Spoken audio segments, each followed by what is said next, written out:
Readiness subcommittee meets today to receive the testimony on the current readiness of the United States Armed Forces. I deeply appreciate our witnesses, our esteemed witnesses from our military services. This is an impressive photo right here of all 5 services and our excellent work from the Government Accountability Office by Diana Maurer. This is one of the most important hearings certainly this committee undertakes all year. My view, it's one of the most important hearings in the Senate for the year because there's very few other issues more important than the readiness of our United States military. I look forward to the valuable testimony of the witnesses as it will pertain to their service's readiness. I hope we can have a really good, candid discussion. We are living in a very dangerous world where our adversaries can and regularly do contest us across the globe, and we must remain vigilant in our pursuit of balancing readiness, modernization, and training with our global commitments. In my view, for the last 4 years, we have taken a holiday from history with the Biden administration's focus on issues in the military that had nothing to do with readiness. The list is long: climate change over shipbuilding, transgender surgery for active duty troops, DEI, a lack of focus on warfighting and lethality in defeating our enemies. I appreciate Secretary Hegseth's 3 priorities: restoring the warrior ethos, rebuilding our military, and reestablishing our deterrence. Many of you know, and I've talked to all of you about this, I'm a big fan of the book by T.R. Fehrenbach, This Kind of War, which Marines and soldiers all read, and it is about the Korean War and how in 1945 we had the most lethal military in world history, and 5 years later in 1950, the United States military had a hard time stopping and defeating a peasant army from North Korea. And thousands of American troops died in the process because of lack of leadership from our civilian and uniformed military. This must never happen again. There must never be another Task Force Smith that we saw in the Korean War.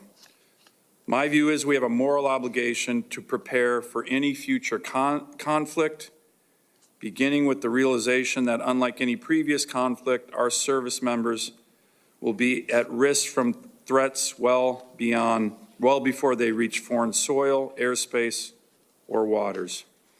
The world has changed dramatically as it pertains to our homeland as well. We can no longer consider ourselves safe based solely on the tyranny of distance from nations and actors that would do us harm. One of the things that we are working on in this Congress and this committee, in conjunction with the President, is his Iron Dome, now Golden Dome, and legislation of mine with Senator Kramer. We hope to make bipartisan in this committee to bolstering our homeland defense.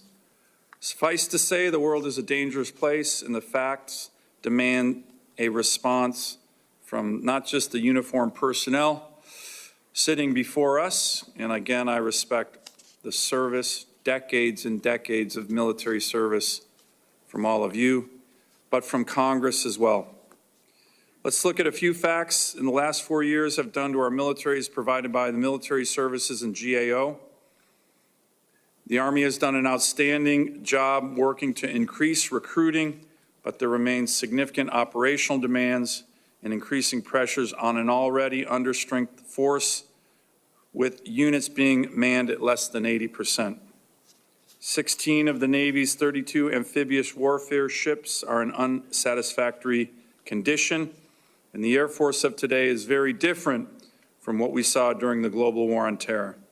Yes, we have more capable aircraft and yet the KC-46 and KC-135 tanker fleets sits at an aircraft availability rate of 52% and 57%, respectively, versus 66% during the entirety of the global war on terror. While modernization will help improve these figures, at what costs will that come in terms of readiness and training? These are the key issues that so many of you, as our leaders in the military, have been focused on. There are many other issues that GAO has raised and our members here will be raising, but I want to thank the witnesses in advance again for their exceptional service to our country and for their testimony today. I look forward to that testimony, and now I'd like to turn it over to Ranking Member Senator Hirono.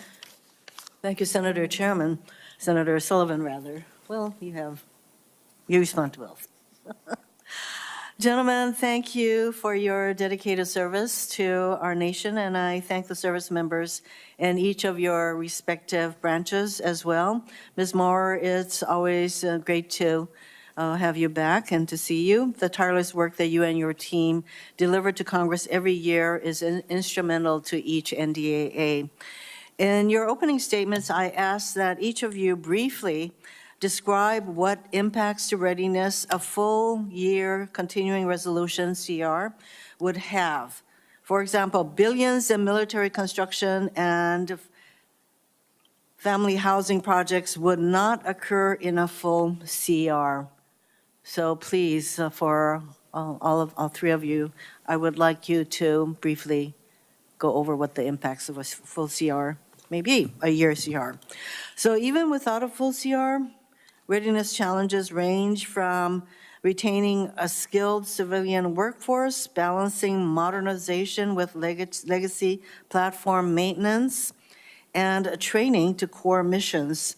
And yet, while Congress provides ample resources to DoD every year, we still see delays in ship maintenance, cost overruns in military construction projects, and avoidable problems with family housing and barracks.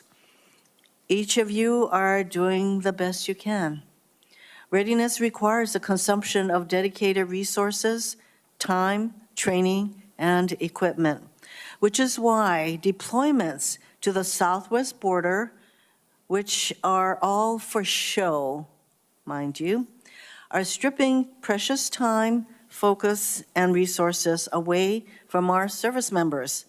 In its request for assistance from DoD for fiscal year 25, the Department of Homeland Security, DHS, acknowledged that tasks at the southwest border require no specific military training, skill set, or specialty to perform Customs and Border Protection, CBP, duties.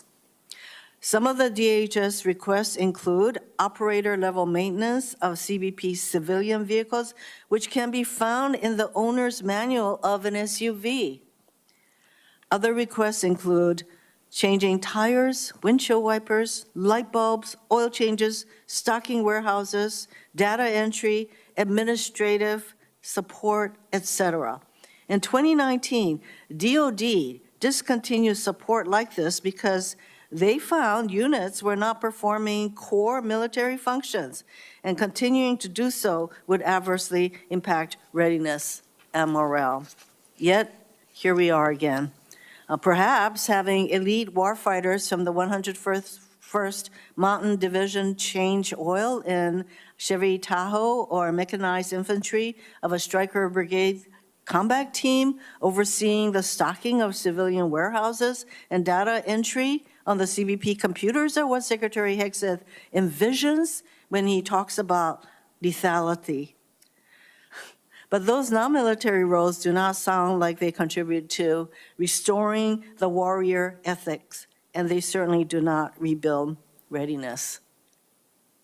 So these are slogans that Secretary Hegseth likes to throw out, but the reality is our troops are being deployed to the southwest border to do things which does nothing to, it does nothing to contribute to readiness.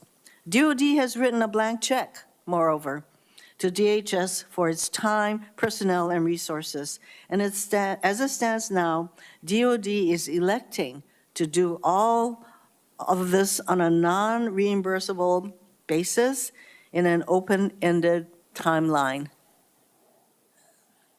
Incredible. We are not even 2 months into this administration yet. Here are some of the opportunity costs to date. Marines are missing the chance to train in a bilateral exercise with our allies and partners. Army soldiers will miss a combat training center rotation. Air Force aircraft from the Immediate Response Force and the Space Force are using limited resources to perform tactical surveillance, reconnaissance, and tracking programs for DHS and CBP. Where will the readiness of our forces be 60 days from now and beyond?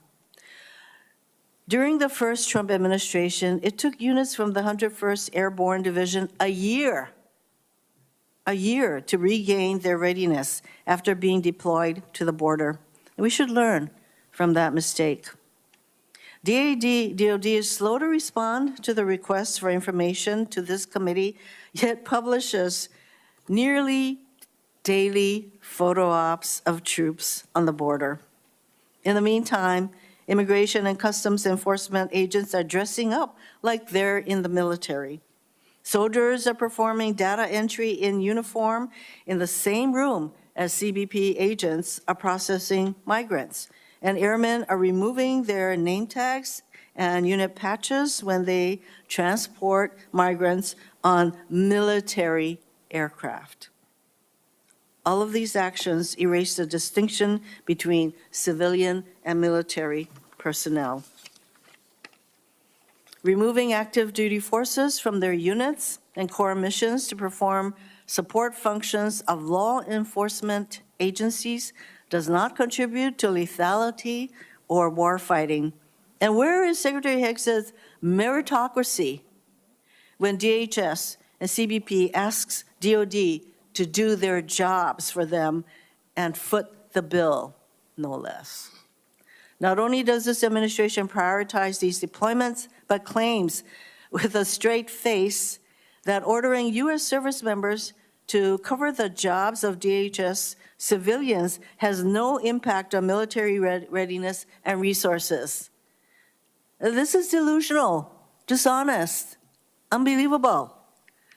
The choice to burn readiness to score imagined political points is dangerously misguided. It is a massive waste of time, resources, and personnel when border crossings are at an all-time low.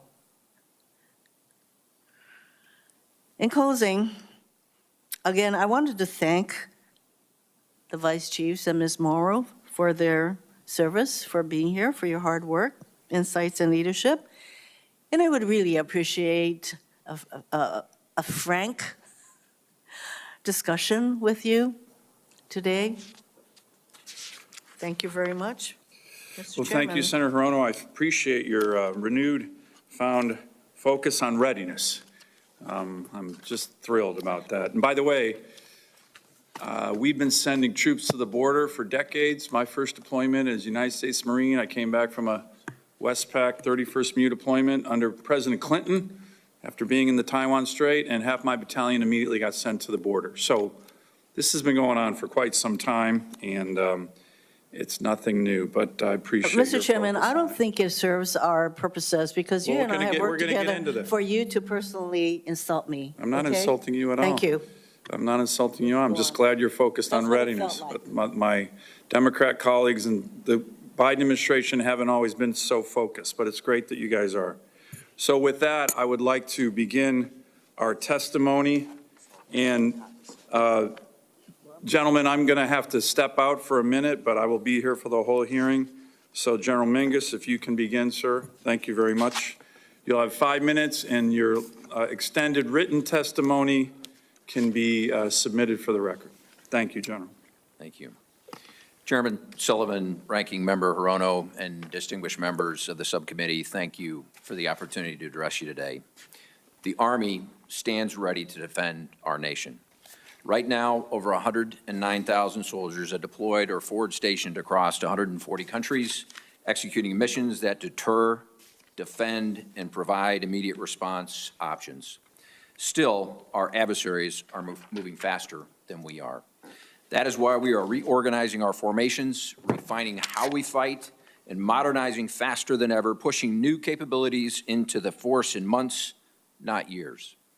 Under Transformation in Contact, or TIC, which I will talk about throughout, we are enhancing our tactical networks, rapidly fielding UAS, counter-UAS, electronic warfare systems, and increasing mobility across our formations.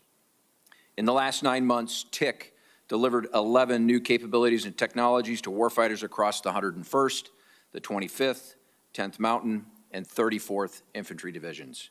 In FY25 and 26, we'll expand this to TIC 2.0, and it'll encompass all units within the 101st, 25th, 82nd, 4th Infantry Division, and additionally, it will extend to include additional armored and striker brigade combat teams.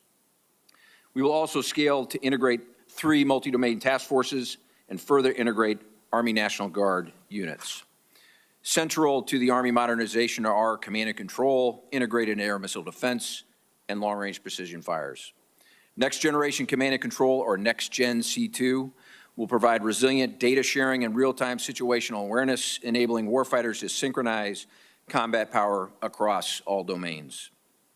We are also improving our layered air defenses, expanding Patriot formations, increasing short-range air defense battalions, and adding directed energy systems capable of countering most or more sophisticated UAS threats.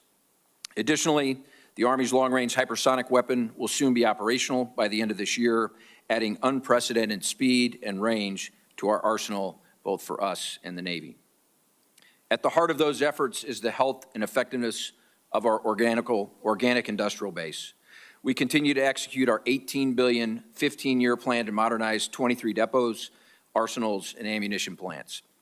Newly established facilities in Lake City, Missouri, and Mesquite, Texas are expanding 6.8 millimeter and 155 munition productions, while for the first time in 40 years, TNT production is being reestablished in the United States to reduce reliance on foreign suppliers. However, weapons and equipment do not define readiness, soldiers do. And the Army is making targeted investments to ensure that they can focus on their mission, new barracks and construction, modernizing efforts, and replacing outdated housing. Dining facilities are being updated to provide more flexible, nutritious options, and the Holistic Health and Fitness Program, or H2F, embeds experts directly into our units to ensure peak human performance. Recruiting remains a priority. The Army exceeded its goal in FY24 with over 55,000 new soldiers, and we're targeting 61,000 this year, and we are currently 72.7% of that goal for this year. 44,358 as of this morning, which is 50% ahead of where we were this time last year. I'll end on budget. With no budget increases to offset inflation and reducing buying power, the continual growth in the cost of paying allowances is crowding out the Army's ability to modernize its force or maintain its infrastructure. The Army essentially has 3 levers to address top-line shortfalls: end strength, readiness, and modernization. Our end strength is approximately 25,000 personnel less than the improved structure, resulting in undermanned formations and overtaxed high-demand units, such as Patriot battalions. Additionally, the Army has had to slash its modernization budgets by billions over the last few years. As a result, procurement is reduced to minimum sustainable rates, delaying fielding of new material to formations, and research and development has been cut, slowing technological advances. Ultimately, the Army can afford a large, ready, or modern force, but with the current budget, it cannot afford all 3. Either we provide soldiers the capabilities needed to win, or we accept greater risks in other areas. But whatever risk we accept now, we will likely pay for it later, not in delayed projects or budget adjustments, but in real-world battlefield consequences. We need to invest in the things and training our soldiers need for the next fight, not the last fight. Thank you. Thank you, General. Admiral? Chairman Sullivan, Ranking Member Hirono, subcommittee members, thank you for the opportunity to testify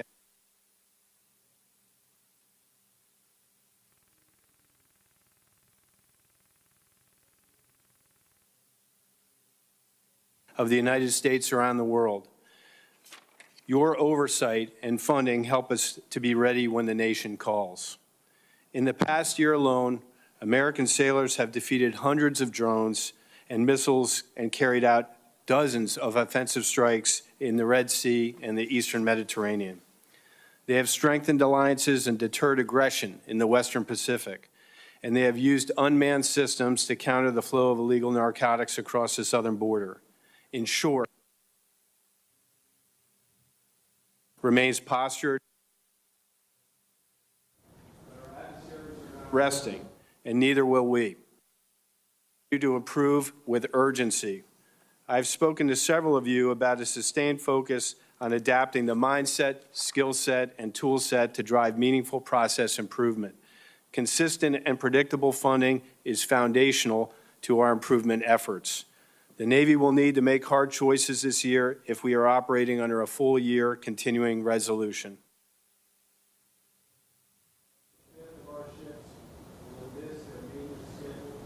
In this fiscal execute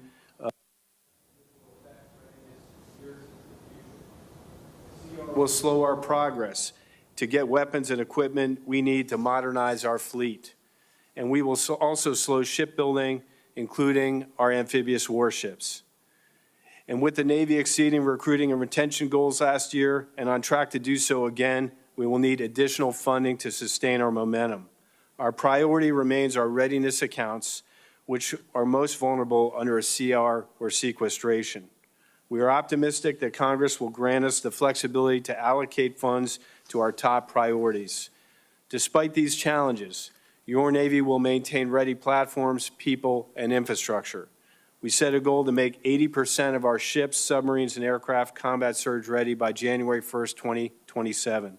To do that, we are reducing maintenance delays and improving manning, training, modernization, and sustainment. We are seeing progress in the last year. We increased our surface ship depot maintenance from 41% on-time completion to 68%. Unfortunately, this progress is not consistent across all platforms. I am not satisfied with amphibious ship maintenance. Our Navy and Marine Corps operate as a lethal integrated force, and we have work to do here. To improve, we are procuring spare parts earlier, refining, partnering, planning with industry partners, acquiring diesel engine repair kits, and building steam plant expertise. Our second goal is recruiting and retention. The Navy is committed to attracting and developing Americans who can innovate, solve hard problems, and dominate in combat. Thanks to process improvements, our targeted investments, we contracted over 40,000 sailors last year, the most since 2003. And we are currently on pace to exceed our recruiting goals in 25. We are committed to improving quality of service. We reduced the wait list for child development centers from 3,400 children in 2024 to 2,500 as of January 31st, 2025. We have reduced poor unaccompanied housing. We have reduced our pool of unaccompanied housing rooms rated as poor from 25% to 21%, and will continue to reduce this through focused investments. We are focusing on the investment of critical infrastructure in the Indo-Pacific, targeting it to where it has our most impact on our warfighters. The Shipyard Infrastructure Optimization Program is a once-in-a-century opportunity for us to improve effectiveness of our public yards. Through SIOP, we have completed over 40 projects and invested $1 billion in getting ship maintenance completed on time. The budget you are reviewing today includes an additional $6.3 billion for the next 40 projects. I am proud of the Navy's accomplishments in the past year. We still have work to do to ensure that we remain the world's most premier Navy for another 250 years. Your leadership and support are critical to Navy readiness. On behalf of our sailors, civilians, and families around the world, thank you. I look forward to your questions. Thank you, Admiral. General. Good morning, Chairman Sullivan, Ranking Member Hirono, Senator Kane. Thanks for the opportunity to appear this morning. I'm honored to represent the Marine Corps and discuss our current warfighting readiness. Since my testimony last year, your Marine Corps has continued to progress and refine our force design implementation through a campaign of learning. We're modernizing our force to meet the challenges of the modern battlefield. As directed by our commandant we've balanced that modernization with our ability to respond to crises. This balance ensures that over 32,000 Marines, forward postured and deployed, are trained and ready to support the combatant commander's competition campaign, deter global threats, and when necessary, fight our nation's battles. Whether acting as the forward eyes and ears in the Southwest Islands, or expanding maritime domain awareness in a unified High North and across the Baltic Sea, or supporting defense support of civil authorities by constructing obstacles and intel analysis on the southern border, your Marines are ready to operate in any climate and place, as our song says. There remain external challenges, though, to our warfighting readiness. The most acute readiness detractors are the lack of amphibious ship availability, which has been brought up already by my shipmate, and the absence of organic littoral mobility to marry up with our MLR capabilities. The gap in these capabilities creates significant risk and degrade force readiness across the competition spectrum toward conflict. Yet despite these challenges, your Marine Corps remains ready. Our personnel, our maintenance, supply and training readiness remain high, just as all of you would expect. In both recruiting and retention, the Marine Corps made mission and exceeded expectations in fiscal year 2024. And you heard it here first. We will make our numbers this year, and in fact, we'll be able to push contracts on the order of 1,000 into the next fiscal year. I remain completely humbled by the quality of our recruits and the Marines we make fleet-wide. Cannot say enough about the excellence and discipline of our recruiting force, who continue to do what others say is not possible, making mission without lowering standards, which is something we will never do. That discipline, together with consistent funding, remain key ingredients for a high state of readiness. Our unprecedented second unmodified audit opinion is evidence of that discipline. Our books are clean, our books are open. The Marine Corps is appreciative of the continued support from Congress and support for the Commandant's priorities, which are creating an enduring total force readiness. With your advocacy, we'll sustain our current and future force readiness to maintain the honor of being the first to fight when called. With your support for additional resources, we'll restore the state of our infrastructure readiness in a manner consistent with your expectations, as well as the expectations of our Commandant. Thank you for the opportunity to speak, and I look forward to your questions. Semper Fidelis. Thank you, General. I call on General Guetlein. Please proceed. Thank you, Chairman Sullivan, Ranking Member Hirono, and the distinguished members of this subcommittee for allowing me the opportunity to discuss the United States Space Force with you and with the American people today. The Space Force underpins our nation's capabilities within the joint force, within our economy, and within the society as a whole.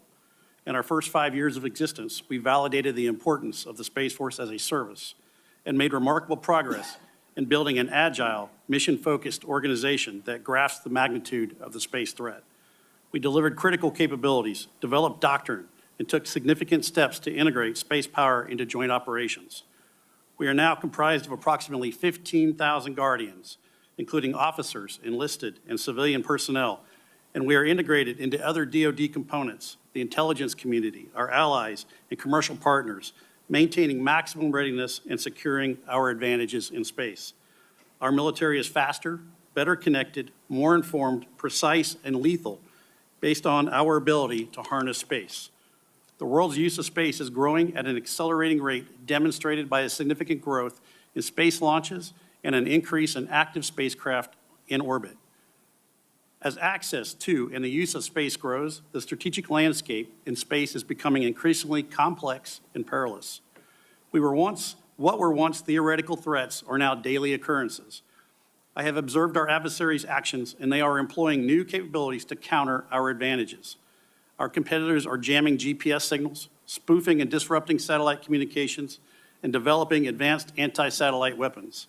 Unfortunately, this behavior has become the norm rather than the exception, creating an increasingly hostile environment and putting at risk our continued freedom in the space domain. To meet these challenges, the Space Force is accelerating our transformation as a warfighting service through our theory of success called competitive endurance. Competitive endurance is the bedrock of our ability to deter and, if necessary, defeat our adversaries. It deters them from extending conflict into the space domain and enables the joint force to achieve space superiority while preserving the long-term safety, security, and sustainability of space.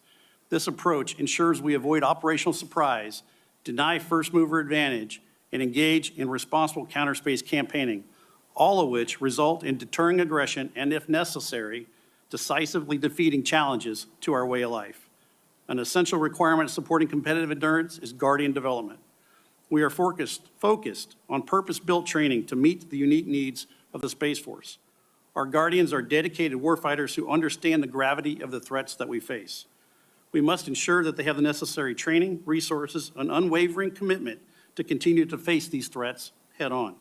Also essential is our continued integration as a critical component of the joint force in fostering enduring partnerships with the commercial sector and our allies around the world, which will allow us to overcome resource constraints and build a resilient hybrid space architecture, forging the Space Force we need. At only 3% of the DoD budget, the Space Force offers an immense value proposition for the joint force and for our nation.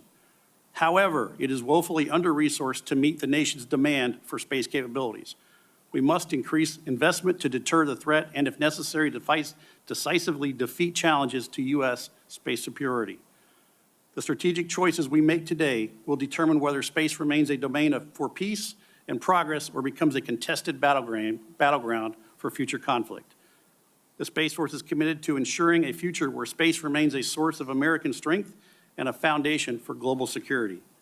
Achieving this vision requires a shared commitment to providing the Space Force with the resources, the authorities, and the support necessary to meet the growing challenges of the space warfighting domain. On behalf of all Guardians and their families, thank you for your support and commitment to ensuring the United States Space Force remains a cornerstone of the joint force and protecting the American way of life. I look forward to working with all of you, and I look forward to taking your questions. Thank you. Thank you, General. Lieutenant General Spain. Chairman Sullivan, Ranking Member Hirono, and members of the subcommittee, thank you for the opportunity this hearing provides to talk about the elements of readiness for the Air Force. The four primary pillars being parts and supply, people, flying and training, and current infrastructure. To these, I would add elements for future readiness, rebuilding acquisitions, long-term sustainment, and recruiting and retention at a relevant pace and scale, all in a way that reflects our shared purpose.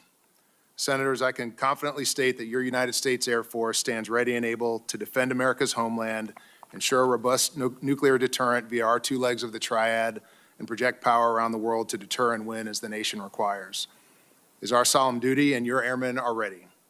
It is also a fact that today's airmen will do so with the oldest airplanes, the smallest force, and with fewer monthly flying hours than at any point in our history. Airmen have and always will get the job done, but today they do so at elevated risk. Meanwhile, China's military forces are expanding and modernizing. Their nuclear modernization, long-range missile proliferation, and recent test flights of two sixth-gen aircraft is simply further evidence of the elevated threat in this strategic environment. Conflict is certainly not desirable, nor is it inevitable. It is our responsibility to be prepared should diplomacy or deterrence fail. Often, we have focused on the individual elements of readiness and not how they must be synchronized to create a warfighting capability over time. Even in this hearing, we will likely talk about individual programs and individual projects, all of which are very important. But the previous strategic environment, mostly permissive and without a significant challenger, allowed us the luxury of segmented attention, priority, and risk. Today's strategic environment does not. Today's readiness requires a synchronized approach. The right parts and the right maintainers and the right support infrastructure and the right qualified aircrew and all in the right balance, and not or. Many of our past decisions were appropriate given the previous strategic environment, but no longer. So we've taken deliberate steps to see this for what it is and do something about it. We've specifically prioritized parts and supply in the flying hour program. We've also reconnected our manpower and infrastructure priorities directly to our core readiness outcomes in both our processes and our data. It's our intent to maintain focus and priority on these pillars, to strengthen our readiness and improve our lethality, and we're moving out. I'm grateful for this committee and the broader Congress's support and look forward to working with you to deliberately improve our current and future readiness posture and undeniably retain our position as the world's greatest Air Force. With respect to the CR, Without anomalies, the CR clearly has impact on our readiness, up to the tune of about $4 billion. Anomalies, without anomalies, and with the Fiscal Responsibility Act kicking in, it's closer to $14 billion, which we cannot afford. However, we expect and look forward to the final version of this CR, if it were to pass, with flexibility and agility and anomalies to spend as required to retain readiness to the maximum possible level. Thank you, and look forward to your questions. Thank you, General, for your very frank testimony. I very much appreciate that. Finally, Ms. Maurer from GAO, thank you for your great work on many issues.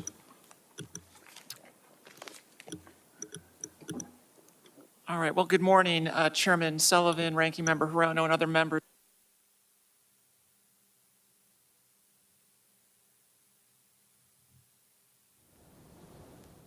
Here today to discuss GAO's recommendations to help the military address long-standing readiness challenges that span several administrations. I'd like to, in particular, to highlight three cross-cutting challenges that we continue to find across the services. First, DoD faces growing gaps between mission and resources. In many areas, the services assume risk because of imbalances between what they've been tasked to do and the people, parts, and facilities they have. Pentagon needs to focus more on sustainment. Buying new systems is just the beginning. Ensuring combat-ready units can operate and sustain those systems is the hard part. And all too often, a host of sustainment problems means planes, ships, and vehicles are not available when needed. And third, DoD's ability to move and support forces lags behind operational needs. The services face potential adversaries who will contest the movement of people, material, and information. DoD needs to adapt its decades-long reliance on uncontested logistics, just-in-time distribution,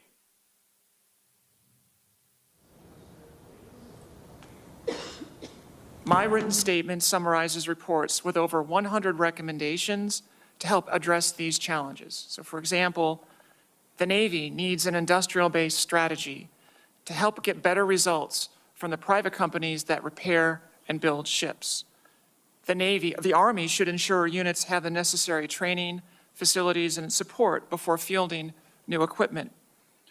The Space Force needs to refine its plans for training and exercising its squadrons.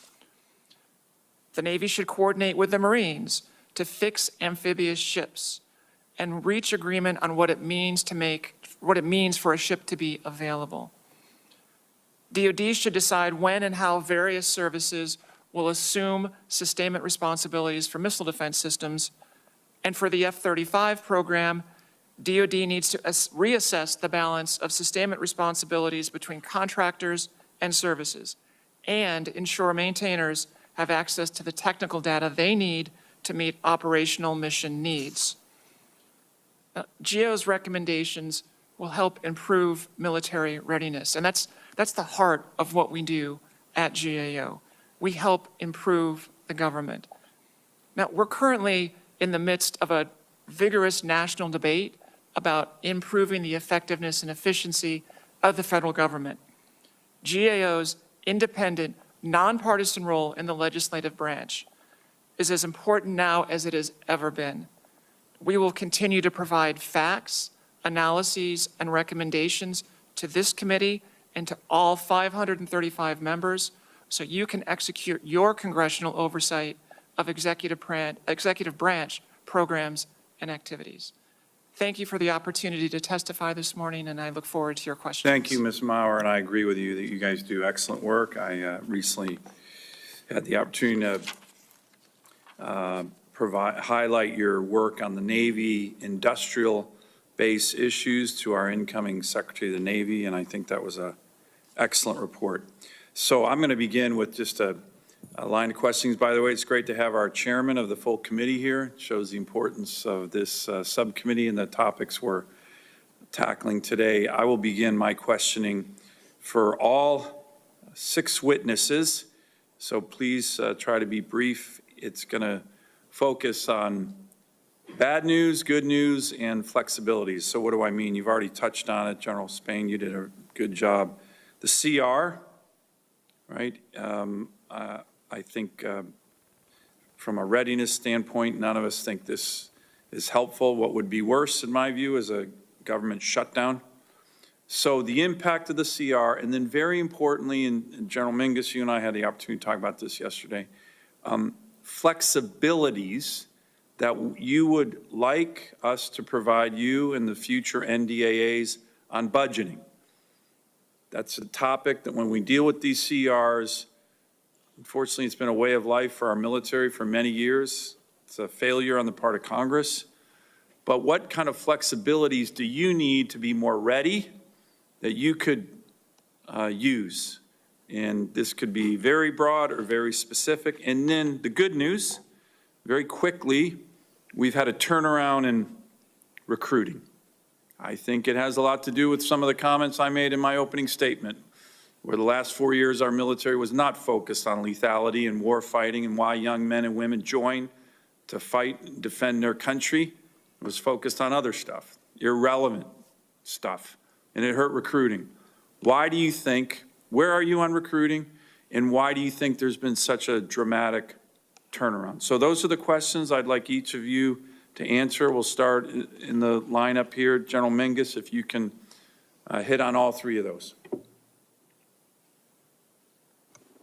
Thank you, Chairman. A full year-long continuing resolution impact, yes. To the degree and the severity is unknown, as was kind of talked about earlier, based on the anomalies that come out of this, the puts and takes in the various lines in the budget, what is plussed up and not. We'll have to take a couple of days to kind of fully, if it is actually enacted before the end of the week, the true impact. But new starts, spending limits, spending power and buying power, those are critically the ones that always rise to the top. And we've never had a year-long continuing resolution. This will be the first for the Department of Defense. So a lot to be determined in terms of what those impacts are going to be. Flexibility, sir, you and I talked about this last night. We all submitted a J-book and a budget almost 18 to 20 months before we actually see an enactment in an appropriation. A lot can happen in that 18 to 20 months. Every line of accounting, every piece of equipment, every radio has its own individual line within the J-books that come back in our budget line items on the back end of appropriations. For high-tech things, UAS, counter-UAS, high-tech command and control systems that evolve at a rate faster than our budget cycle, we would like to compress those lines to allow us to move in year of execution those monies to new things that come online in year of execution. If you can work with us, all the services with regard to language on the those kind of flexibilities are really important, I think needed, and something that we could work on to get in the NDAA. Sir. And I yield my time to the others because I went pretty deep in recruiting. Just for the committee's sake, real quick here, I mean, we talked about it, but I just for on the record, I think it's important for lessons learned on recruiting. Who you recruit, where you recruit, how we recruit, more professionalization of our recruiting force, expanding the population, all those things that we've been working for the last 18 to 24 months, we believe are coming to fruition this year. We've seen momentum unlike we have seen in probably a decade. We're at 50% ahead of where we were last year, 73% of missions. So as I said in my opening statement, just over 44,000 of a mission of 61,000. I think as you and I talked last night, we're going to have the opposite problem we did a couple years ago where come this summer, we may have an end strength that's actually bigger than what we have an appropriations for. Well, again, maybe we can work on that. Admiral, and again, I'll yield time back. These are important questions, but we'll get through all of them. Go ahead, Admiral. Sure. Hey, two bit buckets. One, the CR. Yep. Major impact on us. We've gotten used to partial CRs. As General Mingus says, this is our first full year CR. So we'll have to figure that out. And we're looking forward to flexibility, anomalies, authorities to address the kind of things that General Mingus talked about. Let me just use one specific example. 2 years ago, probably a little more than 2 years ago, we were thinking about counter-UAS. We weren't thinking about counter-UAS from the perspective that we've grown to appreciate in the Red Sea. Yeah. So the ability to turn quickly and use money and have the flexibility to address those things as we're trying to do with the Forward Strike Group, where we're bolting on systems that are more effective for counter-UAS like Coyote and Roadrunner. Those are all appreciated and hard to do in a CR. So I'd give you that piece, that the flexibilities, and for us to work through it. There's a merge with the next topic, which is recruiting. We've made some progress in the Navy as the other services have. We have stormed the problem. We understand, and you and I went over, and Ranking Member Hirono and I discussed what we did in the Navy to break down the problem and understand what it takes to make a productive recruiter. So I think there's renewed focus and clarity on that. We've done the things General Mingus has described, where we've spread to zip codes to get every available person into the Navy, and we're ahead of goal. Right now, our projection was 12,000 contracted. We've contracted 14,000. We were supposed to have 12.2 thousand shipped. We've shipped 12.7 thousand. So we're ahead of goal. I am very concerned about the CR and the impact on that machine and slowing it down. So for us, we want to maintain course and speed, accelerate, and bring in all the people we need to close down our gaps at sea. CR makes that a little more challenging. Great. I'm going to yield back to Senator Hirono. I'll get through this line of questioning. I do want to do a recognition, Admiral, to the sailors and Marines who have been deploying all over the world, and in the Red Sea in particular. Remarkable performance in terms of shooting down all the incoming missiles and drones at your ships. My understanding, it's the most combat that the Navy's undertaken in terms of serious missile threats to our ships since World War II, and you've done it incredibly well. So to all the sailors and Marines on those deployed ships for the great job they've done, thank you from the entire United States Senate. Senator Hirono. Thank you, Mr. Chairman. I get that a full-year CR is going to present some very unique challenges for all of our services, including our Space Force. So we will do what we can to help you all. Admiral Kilby, I recognize the need to build a larger fleet. However, I have significant concerns about the Navy's basically dismal track record of maintaining ships and submarines in the current fleet. We consistently see delays, increased costs, ships without adequate crew, a lack of spare parts, and other issues. General Mahoney, it seems clear that maintaining amphibious ships is not a top Navy priority, and I do understand Ms. Maurer said that the Navy and the Marines need to come to an agreement on how these amphibious ships will be maintained. But how do delays in the Marine Corps' amphibious ship maintenance impact your ability to train and deploy Marines, and how would you be better supported by, and how could you be better supported by the Navy? Senator, thank you for the question. We are very concerned with the condition of the amphibious fleet and the availability of the amphibious fleet. This morning, I check it every morning, there were 13 of 32 amphibious ships available. In order to get to a goal of 3.0 MEUs, that is heel-to-toe MEUs, combined with their amphibious shipping off the East Coast, one off the East Coast, one off the West Coast, and one in the FDNF, that number is not going to do it. I look at it in short, medium, and kind of longer term, perhaps, solution sets, and we're working closely with the Navy. Of course, we have to get to terms of reference. We can't classify a ship that hasn't sailed in 10 years and probably never will sail as an available ship of any class, much less an amphib. But what I would say is we need to resource amphibious shipping to make it to their service lives and not decommission them early. Secondly, we have to get ahead of the maintenance curve. That means years ahead of port loading, of availability sequences, getting the avails in on time, making sure that we have the parts and the maintenance crews to maintain them and get them out of the avails on time. More toward the midterm, we need to make every ship count with service life extensions and midlife upgrades. Lastly, Thank you. I'm sorry to interrupt, but I think that your needs are being clearly articulated. And as Ms. Maurer suggested, we need to have It sounds like a good suggestion to me, that the Navy and the Marine Corps need to get to an agreement on what we're going to do with the maintenance of these amphibious ships. To have only 13 out of 32 available is what we say unacceptable. So as we sit here, can we have a commitment from the Navy that you are going to get into an agreement on this issue with the Marine Corps? Ranking Member Hirono, you have my commitment to that. We do brief off the same data, which is an improvement in the Navy and the Marine Corps. We have the same database, so we look at the things similarly from big deck amphibs to LPDs to LSDs. So to me, that's a start. But we have to do better. Thank you. I agree. You need to do better.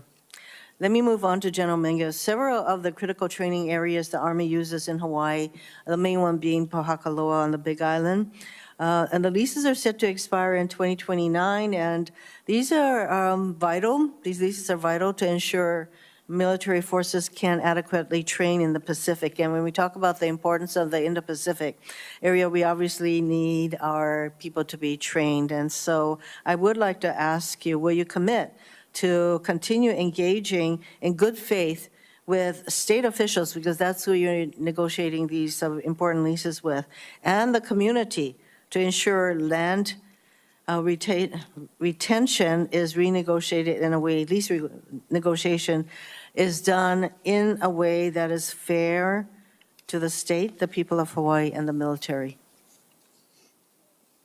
General Mingus? Absolutely, ma'am. We are committed to that. Since 2017, we've been working this. As you are well aware, over 500 town halls, meetings, various engagements that are out there. 2029 seems like a long ways away, but it'll be here tomorrow. I know that it's not. And so we will continue to, and are committed to working this with you. And to the extent that a land swap may be in the offing, I do believe that we need to provide the Secretary of the Army with the authority for that. Is that correct? Yes, ma'am. Mr. Chairman, like you, I have a number of other questions. Could I just go over 1 minute? Sure. Thanks. Thank you. So, General Mingus, last year we spoke at this hearing about the Army's crumbling infrastructure in the Indo-Pacific region. In Hawaii, 50% of Army facilities are currently classified as failing or failed, and the cost to repair or replace them is over $5 billion. However, the Army and other services are not using non-DOD funded contracting mechanisms like energy savings performance contracts to upgrade its infrastructure and lock in lower utility bills. What is the Army's plan to repair or replace infrastructure in Hawaii and the Indo-Pacific? Ma'am, as we talked last year, there were significant investments in 23, 24. We're committed to that for 25 and beyond. We know that the water and some of the critical infrastructure underneath a lot of these locations are failing. We actually think it's maybe in excess of $5 billion. We've committed over $1 billion for this next year, so we absolutely want to work with you on those infrastructure, to include the leadership that goes with this as well. Guetlein is an example where that was largely paid for with RDT&E dollars. We've actually put a garrison commander there to make sure that the leadership, in addition to the resources, is there to fix these problems. I think the energy projects, for example, are important because the Army is the biggest user of the military, DOD, Army in particular, is the biggest user of energy, and whatever sums you can save on energy costs as well can go to other needed necessary projects. So would you commit to clear the logjam on installation of energy projects funded through non-DOD contract mechanisms? Absolutely, take a look at that, ma'am. Yes, yes. Thank you. Thank you, Senator Thank you. Hirono. Chairman Wicker. Well, Chairman, I surely am glad you gave Senator Hirono a few extra moments. You offered me an opening statement, and so I may take those few extra moments. You are the chairman of the committee. You can do whatever you want. Thank you. But I also want to congratulate Chairman Sullivan and Senator Hirono for their leadership in calling this hearing. It's a terrific panel, and it's been great so far. Let me say this about the CR. We repeatedly say, House and Senate, Republican and Democrat, that we never need to do this again, and for some reason, something comes up, some group is unwilling to compromise and look at the long picture, and we find ourselves in this position. I will say this about the fact that this is the first year-long CR for the Department of Defense.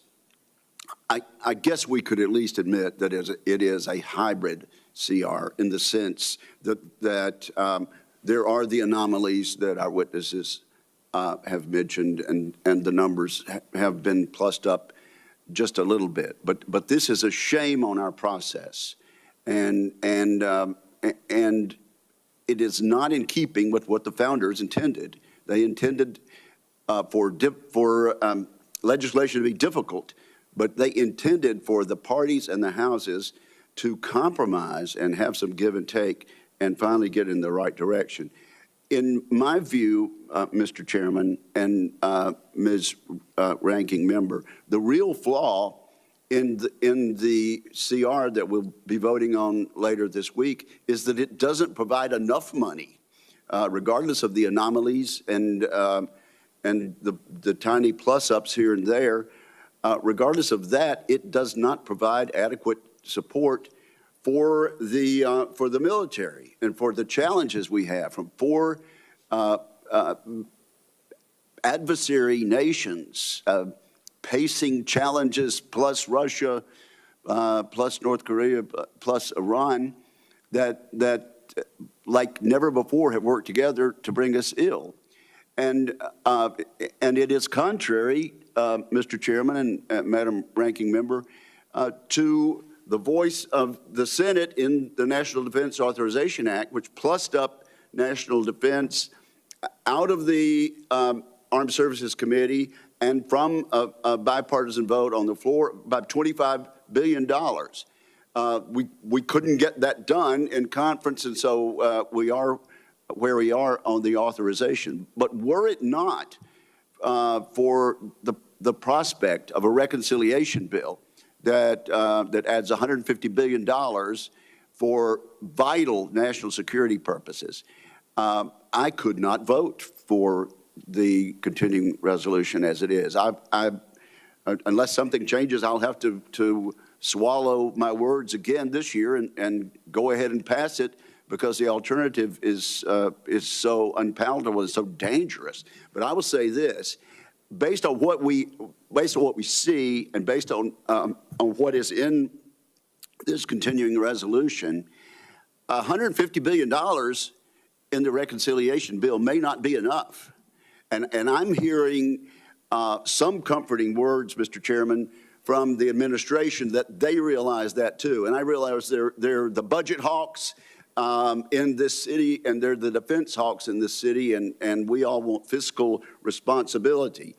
But I'm telling you, $150 billion in the reconciliation bill may not be enough based on the way we have treated defense over the past few years and based on what we're about to do this week. So thank you all for doing what you can with the authorities and anomalies and little plus-ups that we give you. In the time I have to ask questions, let's talk about the ability, and I'll direct this to you, General Mingus, the ability of our reserve component to be ready for potential conflicts with near-peer adversaries. If a conflict began today, General, is the Army Reserve component manned, trained, and equipped appropriately to be successful? I would say it would depend on the type of organization within the Guard and the Reserve, sir. We meet our directed readiness tables requirements in terms of the active component, the Guard and the Reserve, in terms of what are required inside those immediate forces that are needed inside of 10 days, 30 days, and 45 days. Once you get beyond that, then it is not as pretty as you would see. This last year, we did have to bring down in the op-tempo accounts for the Guard and Reserve. We typically like to keep them at 85% of their training requirements. We had to bring that down a little bit this year because of the top line that we were at. So there is concern Now, as a result of that, the Secretary and the Chief and all of us are taking a look at what is the right balance between the active guard and reserve, and what mission sets should be in those. And there's an active look at all of that. Well, don't you wish you didn't have to begin your answer with "it depends"? I wish you didn't have to begin your answer with "depends." With "it depends." You talked about the balance. How about the balance between the types of reserve units? And that's what I mean, sir. So, for example, our petroleum capacity is almost all in the reserve component. We know that we're going to need some of that capability early on in a fight, and so do we need to move some of that from our reserve component into the active component? So that's some of the analysis that we're looking at. Okay, let's go to Admiral Kilby. It seems that we're picking on that end of the table so far today. Admiral Kilby, the Navy spends billions of dollars each year to operate and maintain its combat surface ships. Those surface ships are vital to combat, to deterrence, defense of the homeland. Yet year after year, we hear about significant challenges to the readiness of our Navy's surface fleet. How's the Navy changing and modernizing in this regard, and also in the way they attack ship maintenance to get problems under control? Hey, two general areas here, sir. Thanks for that question. One was addressed by General Mahoney.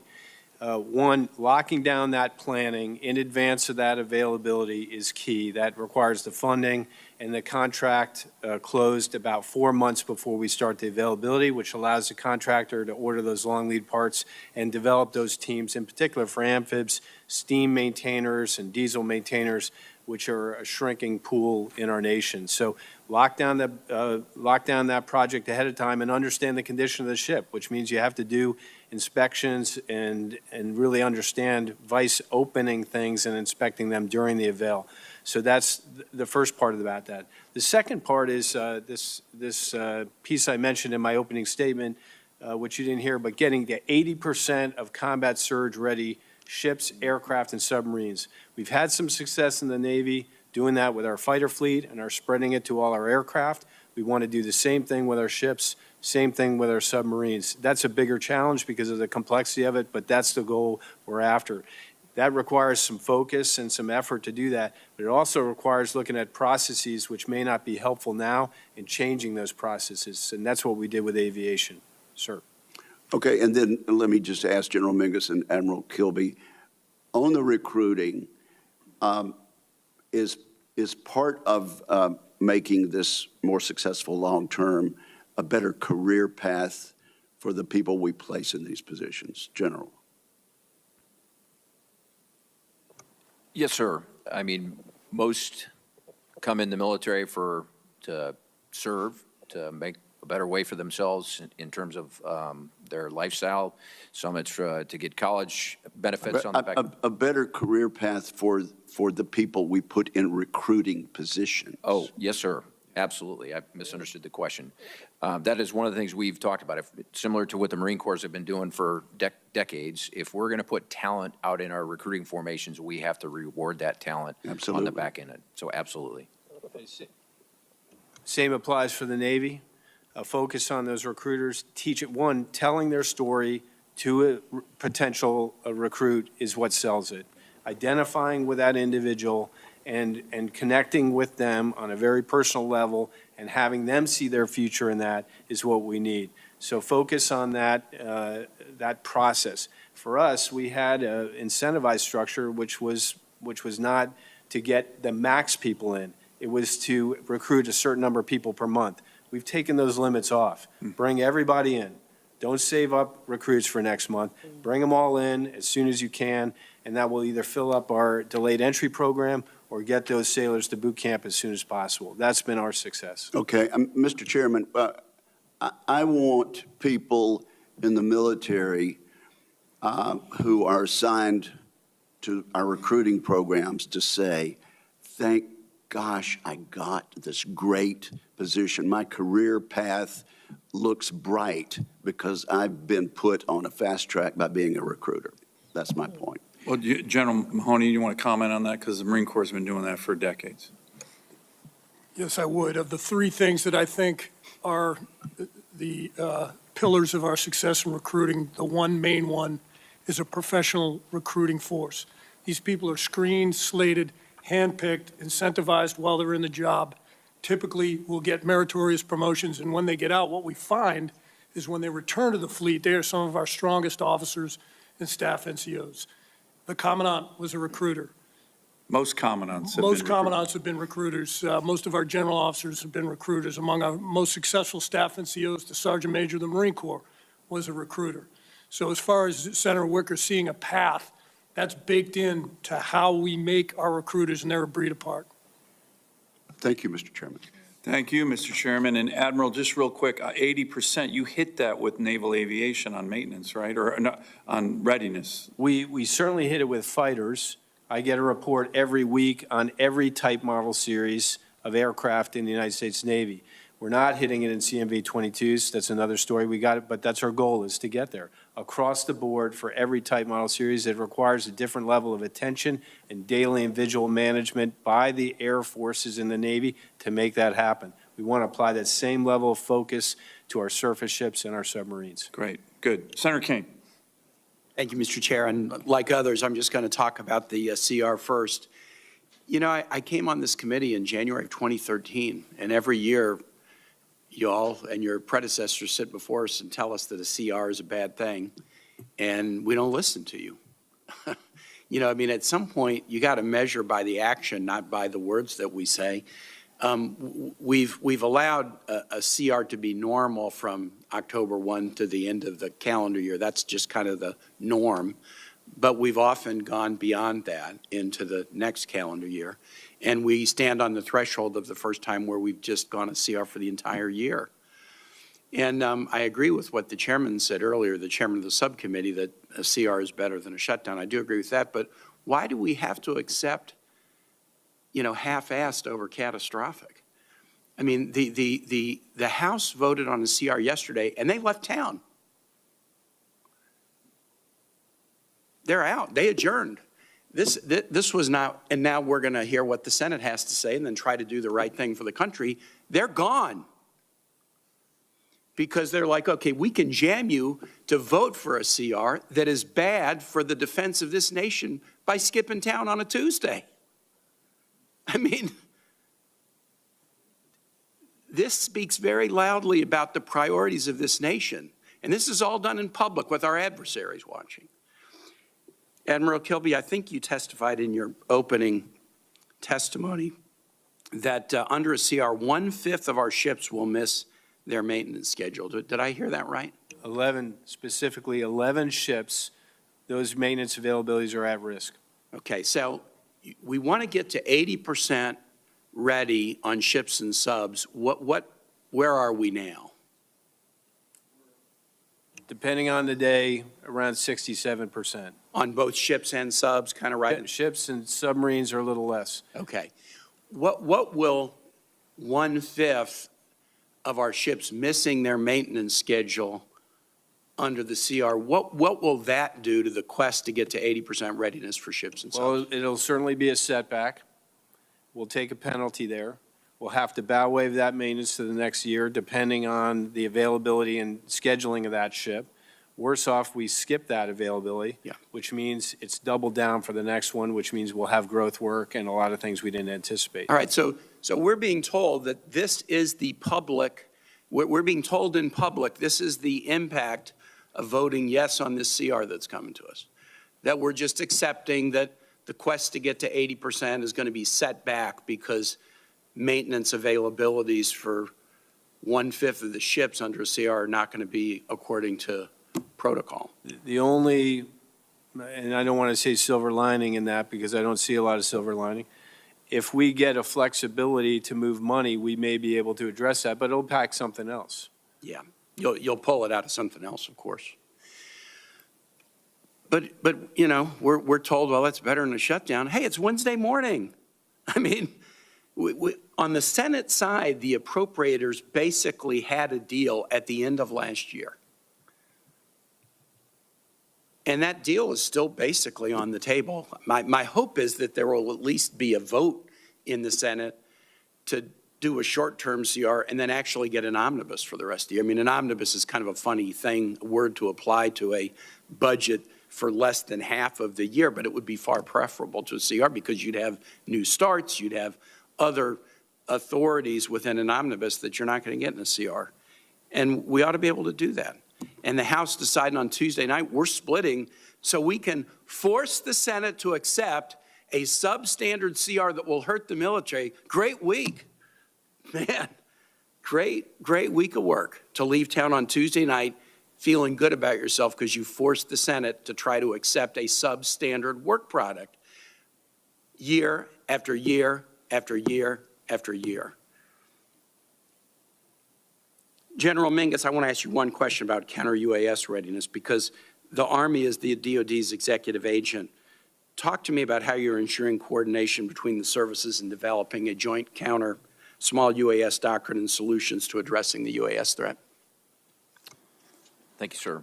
As the executive agent, you're well aware of the Joint Counter-UAS Office, or the JCO, that is run by but it is a joint entity. Yeah. And everybody that's sitting at this table, there's probably very few weeks that don't go by where we don't come together to talk about this problem set, whether it's in the venue of what Replicator 2.0 is going to bring across 100-plus sites across the country, to now what is going to be part of the Golden Dome. But this conversation on the counter-UAS side is absolutely a joint problem. Yes, we have an Army officer in charge of it, but he is in a joint billet, and he is speaking for and trying to solve this problem for the joint force. And I collectively think this team is trying to get after that. Give your effort a grade. That'll be my last question. Give the joint effort a grade right now. I would give it a grade in two ways. One, compared to where we were 2 years ago in the B to B plus category, compared to where we need to be, it's probably in the C, given the rate of technology changes in this space and where our adversaries are going in this space. We cannot go fast enough when it comes to counter UAS. Thank you very much. Thanks, Mr. Chairman. Thank you, Senator Kane. Senator Scott. So my Democrat colleagues don't like CRs, but the prior majority leader, a Democrat, wouldn't even bring up a spending bill that we could have done last summer to make sure we didn't ever have to do a CR at all. After 4 years of the Biden administration appeasing our enemies and making our forces less lethal, I'm glad President Trump's back and restoring peace through strength. He's been clear that he takes the threat posed by Communist China seriously, ensuring the United States is posed to combat these threats. I look forward to hearing how you're doing with that. But my first question for General Mingus and Admiral Kilby: since President Trump was elected, recruitment numbers are way up. So is that a result of President Trump's election? I think it's a combination of things, sir. I think it's the efforts, as I talked about in my opening statement, that have been being put into place for the last 18 to 24 months. But we have seen a momentum over the last couple of months that has been pretty remarkable. I agree with General Mingus. We really took a round turn on this last year. We had 373 more sailors than we predicted to get it last year, so we had an apparatus that was aligned to try to get after this.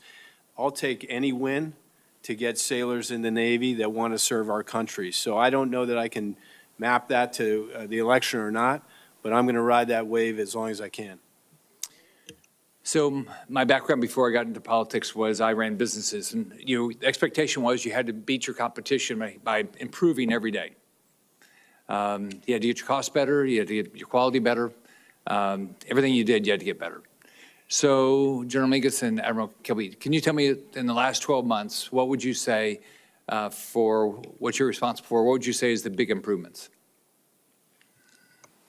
Sir, I would say at our transformation and contact effort, where we've infused the latest and greatest technology when it comes to mobility, firepower, our network, our UAS, counter-UAS efforts into multiple formations, infuse that technology at a rate faster than we typically would do, in quantities that is greater than we would typically do, because we want to learn from them bottom up to refine the decisions that we're going to make programmatically down the road. So that's going to expand into more formations as part of TIC, Transformation and Contact 2.0 this year and next year. But that's been, over the last 12 months, what I would say that has been our biggest win. Two things. One, coming from the same type of thinking we're trying to build in the Navy. focused mindset, skill set, and tool set to get after that continuous improvement. There are some common themes here that we've applied across the board from aviation. So the recruiting is an improvement, and I'd say on-time completion of ship availabilities, as well as some success in submarine availabilities. But we've got a long way to go there, sir, to apply that model consistently every single day. Thanks. Admiral Kilby, we've seen the Pentagon failing to recruit, pass an audit, or deliver ships, equipment, missiles, et cetera, on time and on budget. On top of that, while the Marine Corps and Air Force are 100% recapitalized on their C-130s, the Navy needs over 30 C-130s and is yet to program for this critical tactical airlift platform. Today, the Navy only has one on contract, so can you explain why that is? Sir, we try to balance our program across the board, all aircraft, all ships, all submarines. I'll take that question for the record and come back to you with specifics about C-130. But again, it's building the most lethal program we can afford. General Mahoney, what would you say as far as if you take the last 12 months, how are you in a better position and individuals you're responsible for in a better position than you were a year ago? Senator, two things. First is the second clean audit opinion 2 years in a row, and I think we're in the midst of having a hat trick. Why do I say that? One of the things, I call it the audit dividend. We know exactly what we own, exactly where it is, exactly who takes care of it, and what it is worth. In that audit, we can tell the condition of those pieces of equipment. So we have an increased visibility into the operational readiness as a result of the audit. The second thing is our 3rd Marine Littoral Regiment has just undergone a CERDEX. They have been delivered their long-range precision fires, their air defense. So the concept of force design has gone forward. I wish we could accelerate it and deepen the magazine, but we've seen that success on time. Now we need to marry that capability up with organic littoral maneuver in the form of the light amphibious warship. But those are the two things, force design and audit. Thank you, Chairman. Thank you, Senator Scott. Senator Sheehy. General Mahoney, I might understand the Marine Corps is the only branch to have passed an audit. That's correct, Senator. I get really tired of the only DOD branch, yes, sir. I get really tired of Marines lecturing me how much better they are than I am. My wife's a Marine, so I already get it every day. So I'm glad your wife has wisdom. Well, I was in the Navy, so I had to marry up, right? Counter-UAS, General Mingus, you brought it up. General Mingus was my boss, actually, back in the day when I went through Ranger School. Counter-UAS, what branch, what functional branch of the Army do you guys place the counter-UAS responsibility in? We have 6 warfighting functions inside the Army, so intel, command and control, maneuver, fires, protection is where counter-UAS sits right now. But as we think about the future, in the Army, the land force, the vast majority of casualties that occur on a battlefield is direct fire. I think that future battlefield, the most casualties are going to occur from the air. And so the notion of the convergence of offensive and defensive fires, taking it out of that protection warfighting function and making it part of that scheme of fires and scheme of maneuver, I think is the way of the future. But today, to answer your question, it's in the protection function. Okay. Admiral Kilby, where does the Navy view counter-UAS as a functional area? Because of our platform, Senator, we keep them owned by the resource sponsors, so it's a division of labor between the N9, which owns all our warfighting platforms, and the N4, which owns our shore installations. So there's a mix between those two. And General Mahoney, where does the Marine Corps place that? There are counter small UAS, 2 parts. Operational units with 2 programs of record, MATIS and LMATIS, and our installations with installations counter UAS. Just as a comment, as General Mingus brought up, we are part of Project Convergence, which has a counter small UAS element to it in R&D and experimentation. We're a big part of Replicator 2.0, which also invests in counter small UAS, and we're invested in the program office as well. And General Spain and Space Force, Air Force, where do you guys place counter-UAS as a functional area? From a Space Force perspective, it's very limited. We have very limited involvement. Yep.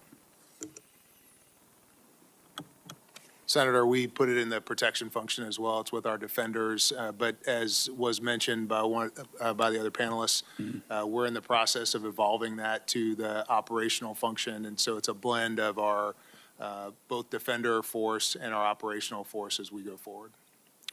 Well, I asked that because I actually was one of the manufacturers of the MADIS program back in my former life before I came here, so spent a lot of time on the range with your air defense, lab platoon Marines working with that.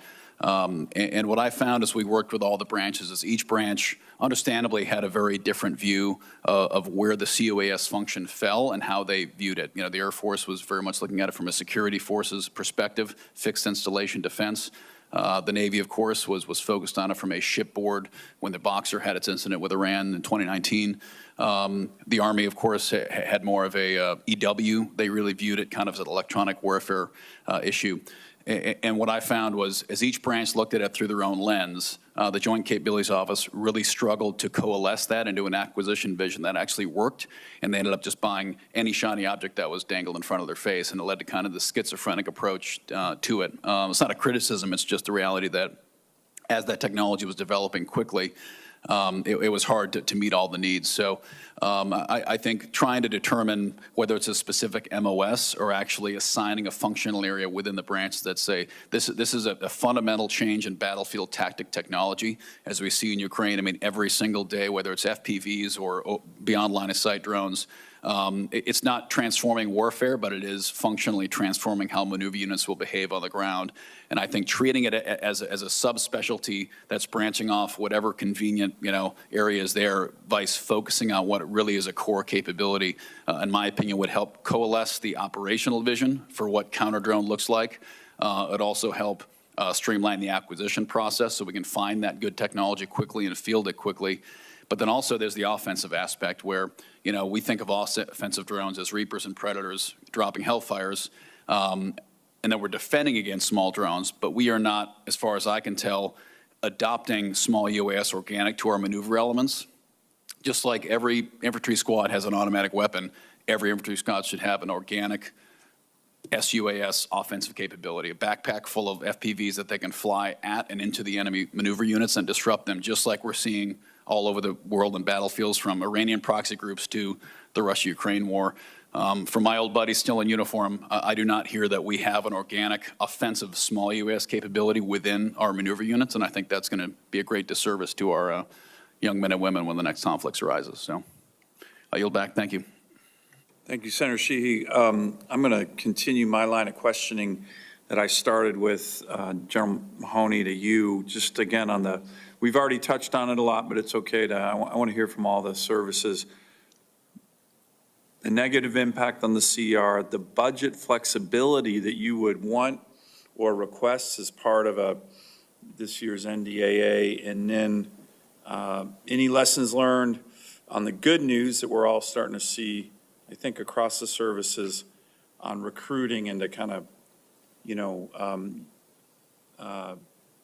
make sure we're learning across services on that, because I don't think it got enough press, but if you have an all-volunteer force and we're hitting a recruiting crisis of tens of thousands of Americans who we were short, that's an existential threat to our military. Fortunately, it looks like we're beyond that, but we need to embed the lessons learned from all the services on how we got out of that danger zone. So, General, to you on those three questions.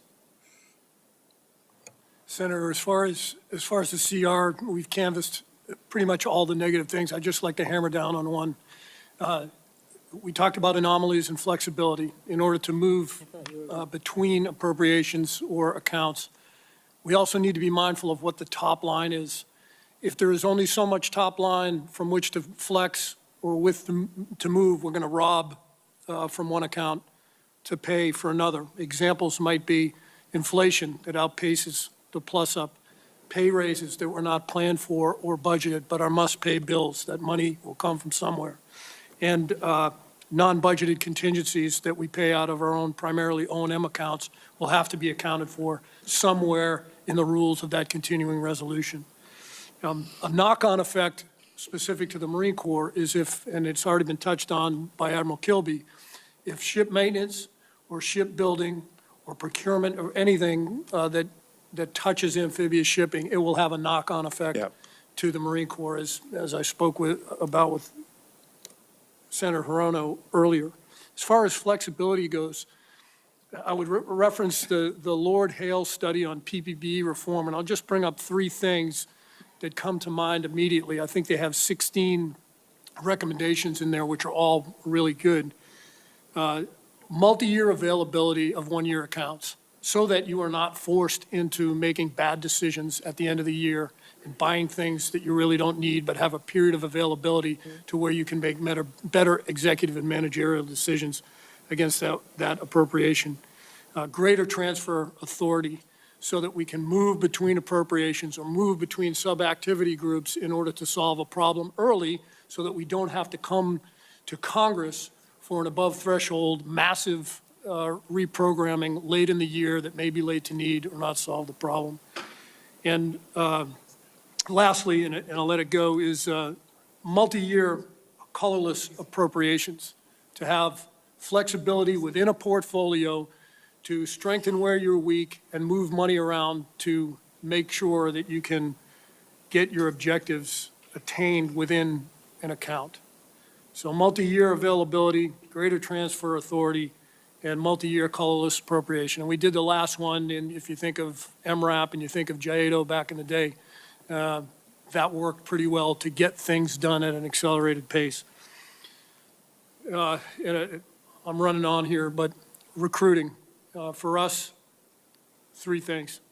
We have a brand that we will not back off from. We believe that that brand is attractive. We believe it is a magnet to a wide demographic of young Americans who will prove themselves physically, mentally, and morally qualified. We will not back off of the standard, and counterintuitively, we maintain a standard at a high level. That attracts people who want to perform to that standard. That's a great lesson, and I think we have to always keep that in mind.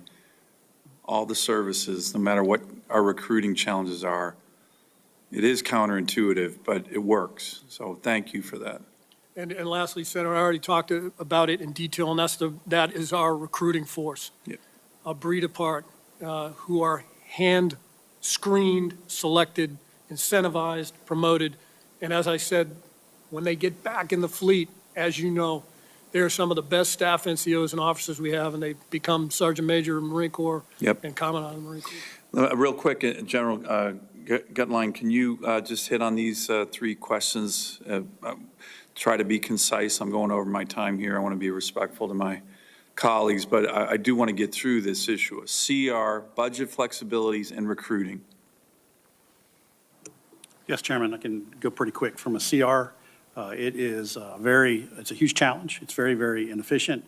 It does impact us, especially because we are the smallest force with the smallest budget. So any churn in our budget is a huge hit to us. As far as what we would ask for flexibilities, I agree with the rest of the staff, new starts. We are seeing an enormous amount of threats emerging every single year, and it is very hard to get after those threats when you have to wait 2 to 4 years to get the budget to get after those threats. So anything you can do, budget flexibility for New Start Authority. PE consolidation, the ability to move money between programs would be hugely beneficial. And then the multi-year procurement, multi-year execution authority that General Mahoney talked about. As far as recruiting and retention, we've actually got a much easier problem because we have a much smaller force. But we are seeing two volunteers for every recruit that we take into the United States Space Force. So we're able to be very, very, very selective for high quality. 15%, almost nearly 15% of our recruits have some college level of education, to include all the way up to masters and PhDs. Our recruiting objectives were met the last 4 years in a row, 104% for our enlisted, 101% for our officers, and we're looking at continuing growth in the future, and our retention rate has been in excess of 98%. Wow, great. That's great news. Great job, General. Senator Schmidt. Thank you, Mr. Chairman. And Admiral Kilby, I want to direct this. I've question to you. I feel like the fever has broke finally on this obsession that the previous administration had with DEI. That's a good thing. The previous administration also treated climate change as a national security priority. I actually had one of the more ridiculous exchanges in my first couple of years here with Secretary Del Toro, who told me Admiral Nimitz would have cared about climate change too. This is sort of like the Twilight Zone. But we have issues, right, in shipbuilding. Now that we're refocused on warfighting capability, what should Congress do to prioritize modernizing the fleet as opposed to this political stuff? Two things, sir, super important for us is to keep our maintenance going. Got to get our ships available. I'm not going to build a whole mess of new ships in 2 years, so I've got to get the ships I have up to speed and available. The other thing we can do is continue to invest in munitions. I think the lead time for them is shorter than a ship, so we must renew our magazines so we're ready to fight if called. Okay. And then for sticking with you, Admiral Kilby, and then also for General Spain, if we had to fight a peer war in the next 2 years, what would be our greatest capability gap, and what should Congress do to address that? I'll start first. Again, munitions, long-range munitions, preferred munitions are an area where we need to increase our productivity as a nation. And then from just a general sense, our capabilities are pretty good with the exception of that munitions quantity, but our capacity is a problem. So getting those ships and funding available out on time will result in a greater capability overall. Senator, thanks for the question.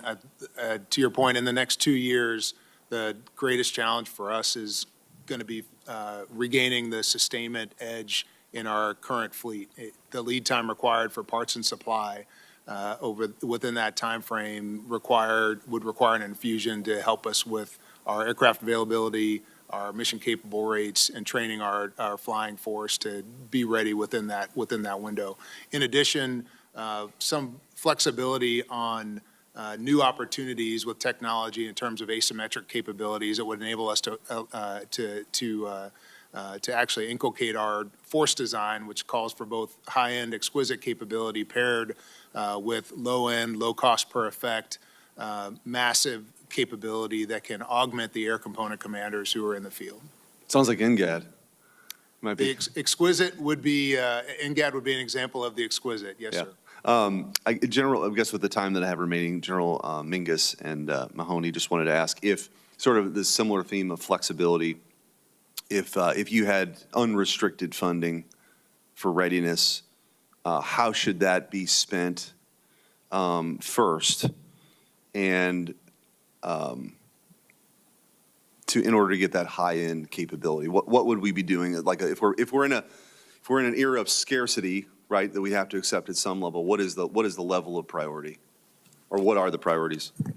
For us, I would say, well, the second one would be just what Admiral Kilby talked about, our magazine depth, precision-guided munitions, long-range precision fires, and the ability to scale rapidly at time of crisis and conflict. So it's one thing to bring production rates up, but it's another to have the ability to rapidly scale at time of crisis and conflict.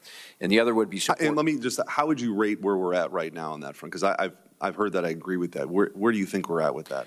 Well, just using 155 as an example, before the Russia-Ukraine conflict, we were producing at 14,000 rounds a month. We had a high water mark in November of 42,000, ramping to 70 by this summer, and 100K a month by this fall. So that's a 2-year journey. We've got to be able to do that in months, not years. And it's about automation and robotics. People are hard to bring in, let go, bring in, let go. And so the key to all this is automating those both organic and defense industrial systems and bases to be able to do that. And then the second place that I would put that money is in our transformation efforts that I described earlier, our TIC 1.0 and 2.0. The end result of that infuse of technology into those formations is they're more lethal, they're more agile, they're lighter, they can get to places much faster, and they are just better formations that are designed, purpose-built for the next fight, not the last fight.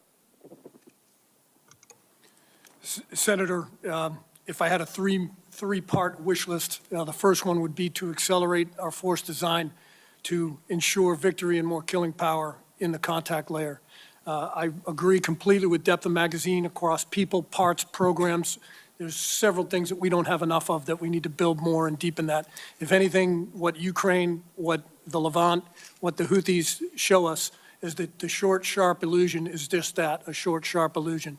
We need to shoot, we need to be able to take a hit, we need to reset and get back in the fight. Secondly, our force gen platforms specifically our barracks for our Marines. If we're going to count on them to generate a lethal force, we've got to provide them the quality of life and the living conditions that they rate. And thirdly, and we've already talked about it extensively, is the ability for us to move, maneuver, and sustain on 73% of the Earth's surface. That's amphibious shipping, and project power from sovereign American soil when we do that, as well as organic littoral maneuver in order to move shore to shore, in order to maneuver to a position of advantage in order to sustain in the contact layer. Thank you. Thank you, Mr. Chairman. Thank you, Senator Schmidt. Senator Hirono.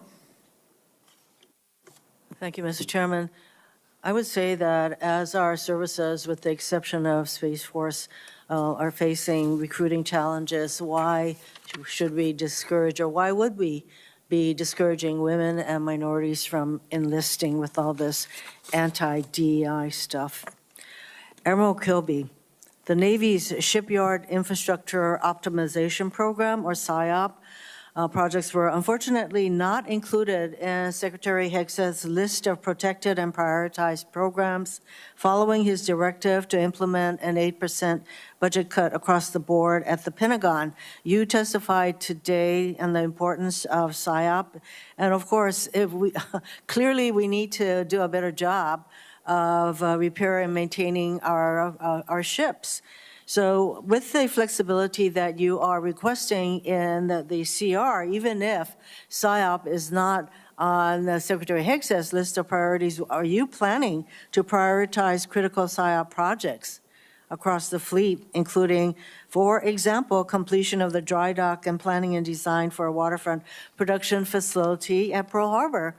Indeed, we need to get on with continuing to modernize our 4 public shipyards so that you will have available ships to do what you need to do. So would you use the flexibility that you request in the CR to prioritize SIOP? We want to continue on our SIOP program, ma'am. I've talked about the 40 projects we've done, the additional $6.3 billion that are in the budget that we want to continue on, and the remaining projects we need to execute. So we're committed to SIOP. Good. I'm looking to you for that because what is the point in enabling us to build more ships if we can't maintain the fleet that we currently have? A skilled workforce is foundational to military readiness. However, this administration has implemented a DoD hiring freeze and is planning to fire up to 60,000 DoD employees. DoD is eliminating people across the spectrum, from firing general and flag officers without cause to removing new and motivated employees. These would be the employees who had just gotten hired and are being trained. And you would think that we would want to keep those folks, but the people in probationary status are among the first to go, as happened across the administration. For example, the VA, which is already strapped with the need to hire people, they just eliminated some 2,400 employees and about to eliminate 83,000 employees going forward. So, gentlemen and Ms. Maurer, how are these personnel actions impacting the hiring, training, and retaining of a skilled national security workforce? Briefly. You can say it's not helping. I'll start. Specific to the Marine Corps, we started our leaning out process 6 budget cycles ago in accordance with force design and talent management. So we're at the start game of this exercise for us. We're pretty lean. So any cut is going to have some impacts. However, of the 2,300 employees that we've identified, we've got protection, either exemption or exclusion, down to a number south of 75. Not without impact, but manageable from the Marine Corps standpoint. What I'm also concerned about is the exclusions or exemptions for a hiring freeze. We lose about 7 to 10% of our civilian workforce just through natural attrition each year, so we have to figure out a way to replenish that, or the number will just keep going down. Well, hundreds of thousands of federal employees are being fired. These firings are not based on any kind of a job performance evaluation. So it's going to happen to the DoD. I would say. And so anybody else wants to weigh in? I'll just connect to our last exchange, Admiral, ranking member. The shipyards are exempt from the probationary employees, and they're exempt from the hiring freeze.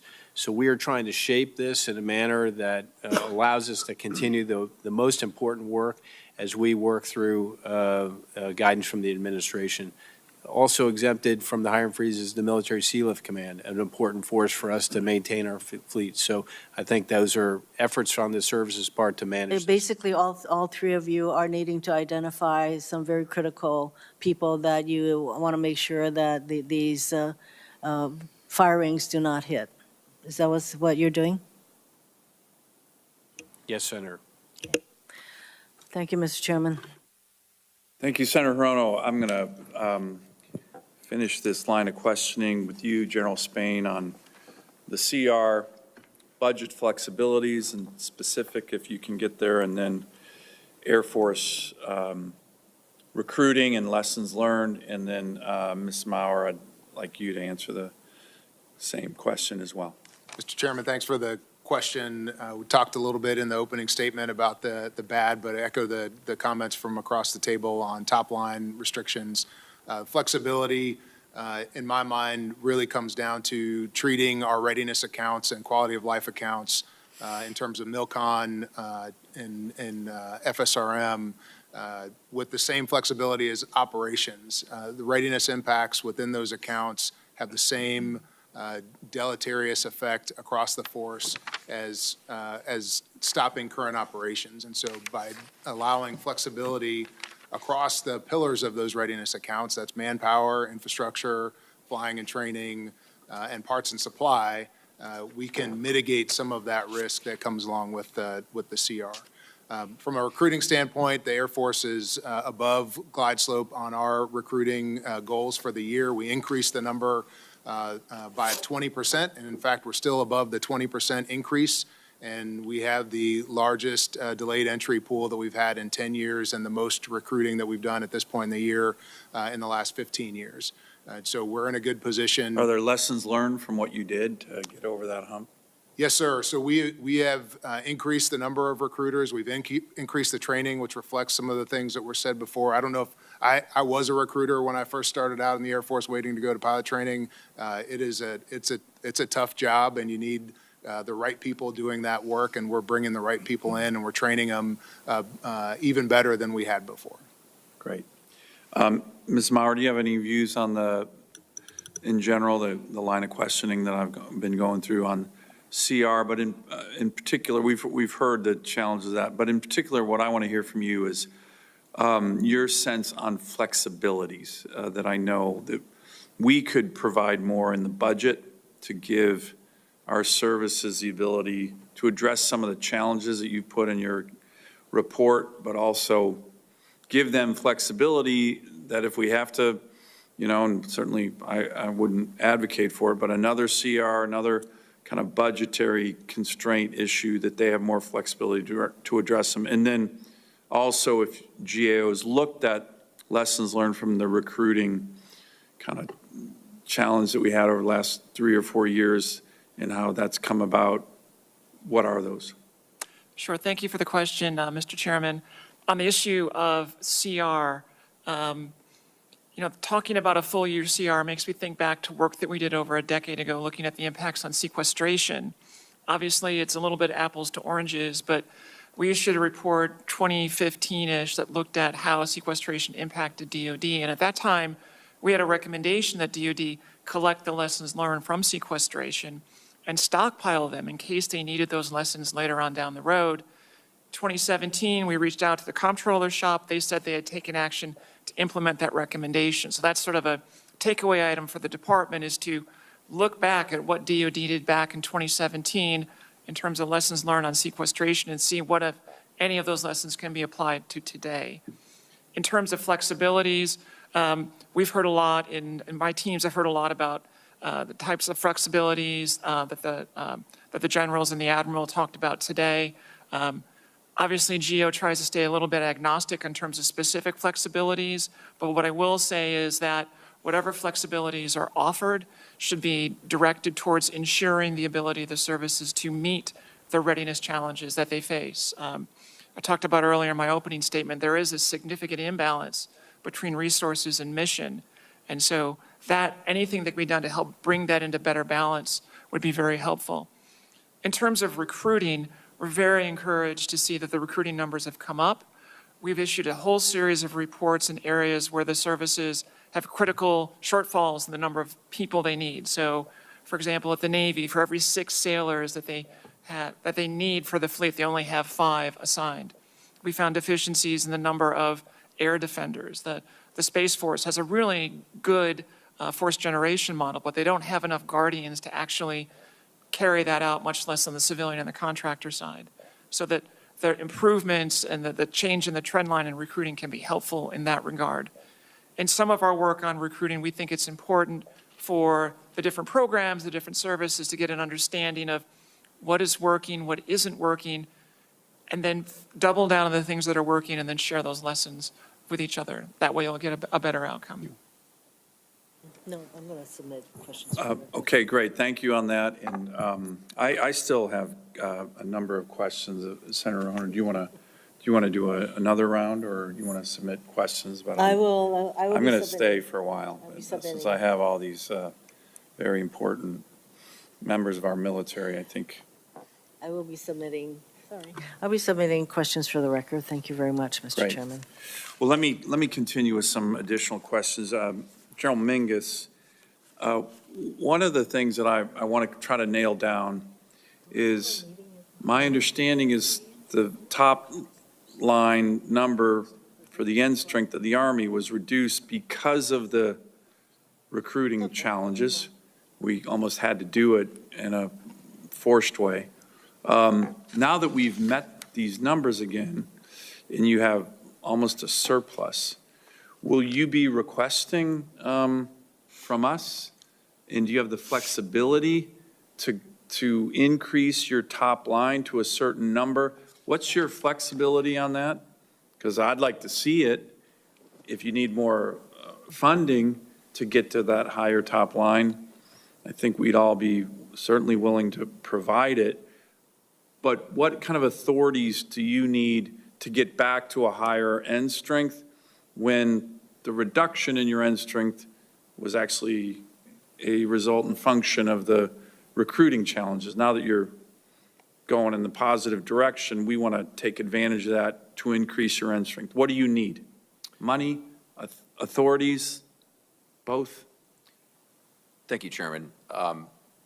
Money, yes, in the MilPERS account, because what we asked for in this year's budget was an appropriations for an end strength of 442,000. What I believe will happen if the trajectories remain consistent with where they're at today, we're going to end this year somewhere between 449,000 and 452,000. So almost 10,000 over what we believe will be appropriated from a military pay and allowance account standpoint. So there will be a deficit there that we will have to come back and ask for help. Okay. On the authorities. I would strongly encourage you to do that. Nobody wants a smaller Army, and Sure. the fact that you had to shrink due to recruiting challenges, nobody wanted that. And now that you're fixing it, we need to reward you, in my view, to get back to a higher end strength. Yes, sir. And for authorities, the Secretary of the Army, all the service secretaries can authorize a 2% deviation from Yeah. what the NDAs. So that would put you at about 451. Okay. So we think unless it goes above that, we will be okay on authorities. Okay, great. General Mahoney, I want to go to a topic you and I and the Commandant have discussed a lot. That's where we are in force design.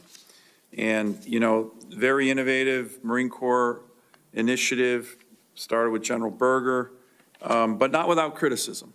And anytime you innovate, you're going to get criticized. There's no doubt about that. I think the Marine Corps has gotten ahead of the curve on a lot of issues relating to drones and loitering munitions and, you know, light, flexible forces that can move with weapon systems that can take out Chinese shipping. All very innovative. However, one of the criticisms was that the divest to invest strategy divested too much combat power. In the Marine Corps' primary mission of a 911 force with amphibs to go anywhere in the world at a moment's notice to kick in the door with sufficient combat power was reduced. And a lot of criticisms came from, within the family, retired 4-stars and retired commandants and retired very well-respected Marines. So that's a difficult balance. I remember a hearing that we had a couple of years ago on force design where, I asked one of the top Marine Corps officers, hey, look, you do an amphibious invasion and then you get 3 miles in wherever you are and you have to cross a river. Wait a minute. The Marine Corps got rid of all its bridging equipment. How are we going to cross a river? The answer, I think, if I remember, was we're going to call on the Army. Now, I love the Army, but in the Marine Corps' tradition, calling on the Army was not something that we typically have done. So where are we on the balance? Where are we on things like bridging and route clearing? Where are we on things like artillery, infantry, which we cut, the Marine Corps cut a lot? And do you still think this criticism, which came from some very, very well-respected Marines,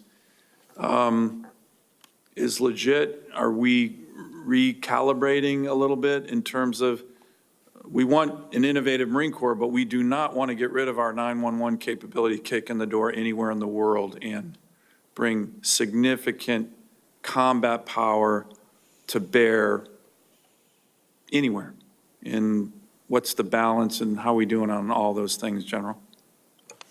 Yes, Senator, we've talked extensively about this. And if you remember where the force design journey started, and that was with the statement that we are not manned, trained, or equipped for the future fight. That's something tough for a Marine to swallow. That's what generated the shift in some of the design elements of our force. We believe that we're on the right course based on operations extant today, based on experimentation that we've done, based on what the COCOMs demand. That having said, our Commandant is his top priority, in fact, is to balance that modernization, if we put that in the modernization bin, although force design is modernization, talent management, training and education, and logistics. We'll put it in the modernization bin with the ability to respond to crises. We've talked about the dearth of amphib shipping. That's significant. I believe it's strategic to the nation. As far as organic combat power goes, we divested of heavy armor. We do not believe in the situations that we were faced that we need organic heavy armor for maneuver or maneuver support. We believe we have enough artillery, both rocket artillery and cannon artillery, for the problems that we will face. We believe that we have enough engineering and engineering support. You brought up bridging. What we have found at gap negotiation, gap crossing, is a shortfall, and we have divested of bridging equipment, frankly, that was too heavy and logistically unsupportable. So can Marines cross the river if they do an amphibious invasion and find themselves 3 miles inland and have to cross a river? So there are other ways to negotiate a gap, Senator, you know that. But as far as bridging goes, we're looking at more expeditionary solutions. And this circles back to your point of recalibration. One of the things about force design, I'll try and keep this short, was that it immediately admitted to being wrong. We were to challenge all the assumptions along the way. If we found an assumption wanting or invalid, then we had to adjust to satisfy and verify that assumption. We have looked very closely through what we call the campaign of learning at those assumptions. We have adjusted the size of a battalion.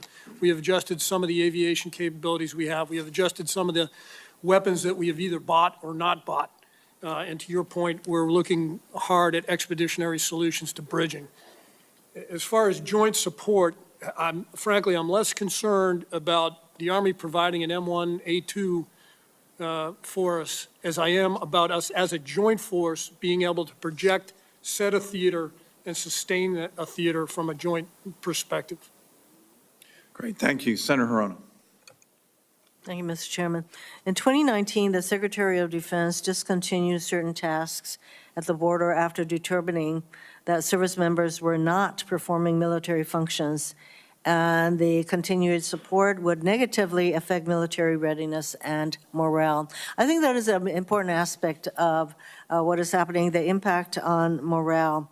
General Mingus and General Mahoney, how is this deployment, the current deployment, any different from 2019 when DHS was asking your units to perform the same non-DOD tasks?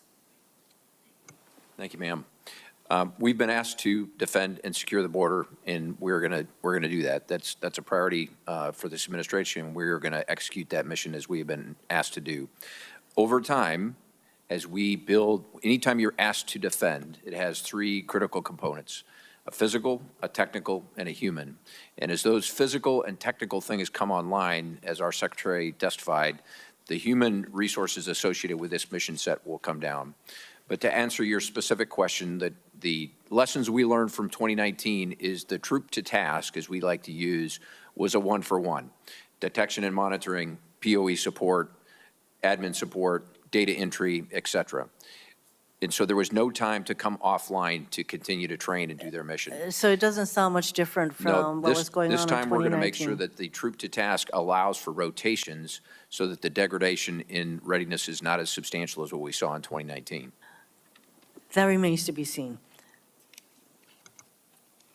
And Do Senator, you have something to add? Senator, similar but not the same. We've been on the border, as it's been stated, for a while.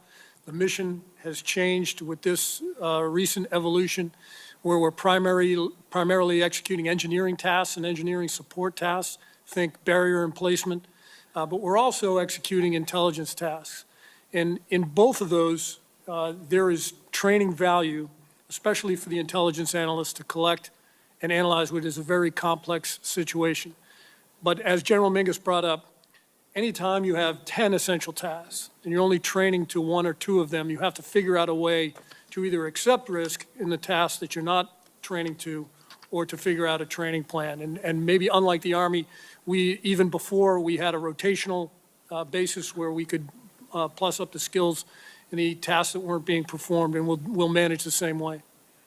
There's right now. actually, from what you're testifying, you are needing to find some tasks that our military people are doing on the border that somehow has more relevance to what they should be doing in the military, and that perhaps if you had your druthers, your people would not be in the border at all, especially as border crossings are at an all-time low. During the Northcom posture hearing, General Guetlein said that units deployed to the southwest border get only 1 dedicated training days per week. General Mingus and General Mahoney and Ms. Maurer, is 1 day a week normal for military training? Depending on which cycle you're in, ma'am, it could be normal, but I'll go back to where I talked about before, is it's the ability to cycle people in and out of their tasks associated with the border mission versus going back and the ability to train on their mission essential tasks. The other thing I would offer, and this is going to expand on General Mahoney, is that at the highest level of our doctrine, the Joint Force has to be able to execute offense, defense, and stability operations simultaneously.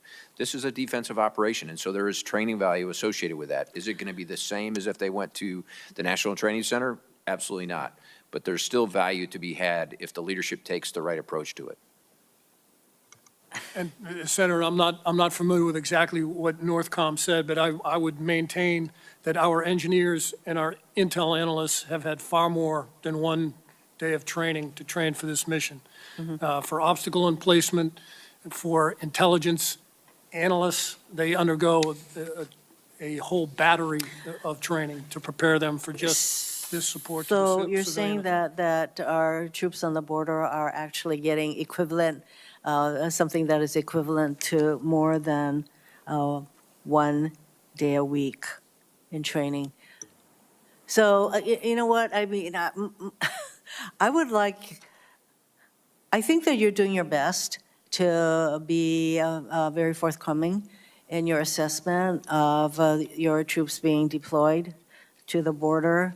And clearly, you can do all you're doing your best to enable these people to be getting some sort of equivalent training, but it is hard to, frankly, it kind of stretches the imagination to think that that is happening and that they are not losing the kind of training and opportunities to train that would be the case if they were not Senator, deployed. from a GAO perspective, I'll just say Yes. real briefly that I think back to one of my previous jobs at GAO. I was in our GAO's Homeland Security and Justice team, and we obviously, that team continues to do oversight of DHS. And I think about all the capabilities that currently exist within CBP and ICE and other federal law enforcement agencies on the border. I think from an oversight perspective, it would be interesting to pursue what those agencies are doing and at what point are their capabilities insufficient to meet the mission needs on the southwest border. Now, we're not looking specifically at that topic right now, but I think that's something valuable to think about. But from a readiness perspective, one of the trends we've seen over the years is there can sometimes be a tendency to look to DOD to perform functions that can also be performed by the domestic and civilian agencies. Mm-hmm. In many cases, that's definitely warranted, but DOD comes in with a heavier footprint, it costs bigger dollars, and it does have a readiness and a mission and a resource trade-off for the department as well. Yeah, of course, a flight using military aircraft to take only about 100 people to another country costs over $2 million. That is not a very efficient use of military resources. You raise a good point, Ms. Maurer, and up to date, we have not received information from either the Homeland Security or the DOD as to the need asserted for the troops to go to the border. We await that kind of information, but until then, highly questionable. Thank you, Mr. Chairman. Thank you, Senator Hirono. I'm going to wrap up here with just a few more questions. Again, thanks for the patience. This has been really good, enlightening hearing, and I appreciate all the witnesses' testimony and frank discussion of our readiness challenges. General Spain, I'm going to turn to you a little bit on contested logistics. Ms. Maurer talked about it. We all deal with it, all the services, but the Air Force, I think in particular with its tanker fleet, is particularly challenged because tankers are so important.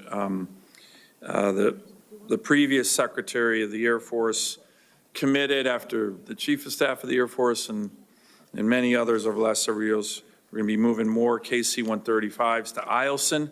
But what is the sense of your tanker fleet writ large, and how can we be addressing that? And can you commit to me to keeping that timeline on getting those 4 tankers? I think one has already been moved to Eielson, but we need 3 more with over 100 fifth-gen fighters in Alaska. As you know, our Air Force is doing a fantastic job, real-world missions, very regularly intercepting Russian Bear bombers in our ADIS, Chinese and Russian strategic bombers in our ADIS.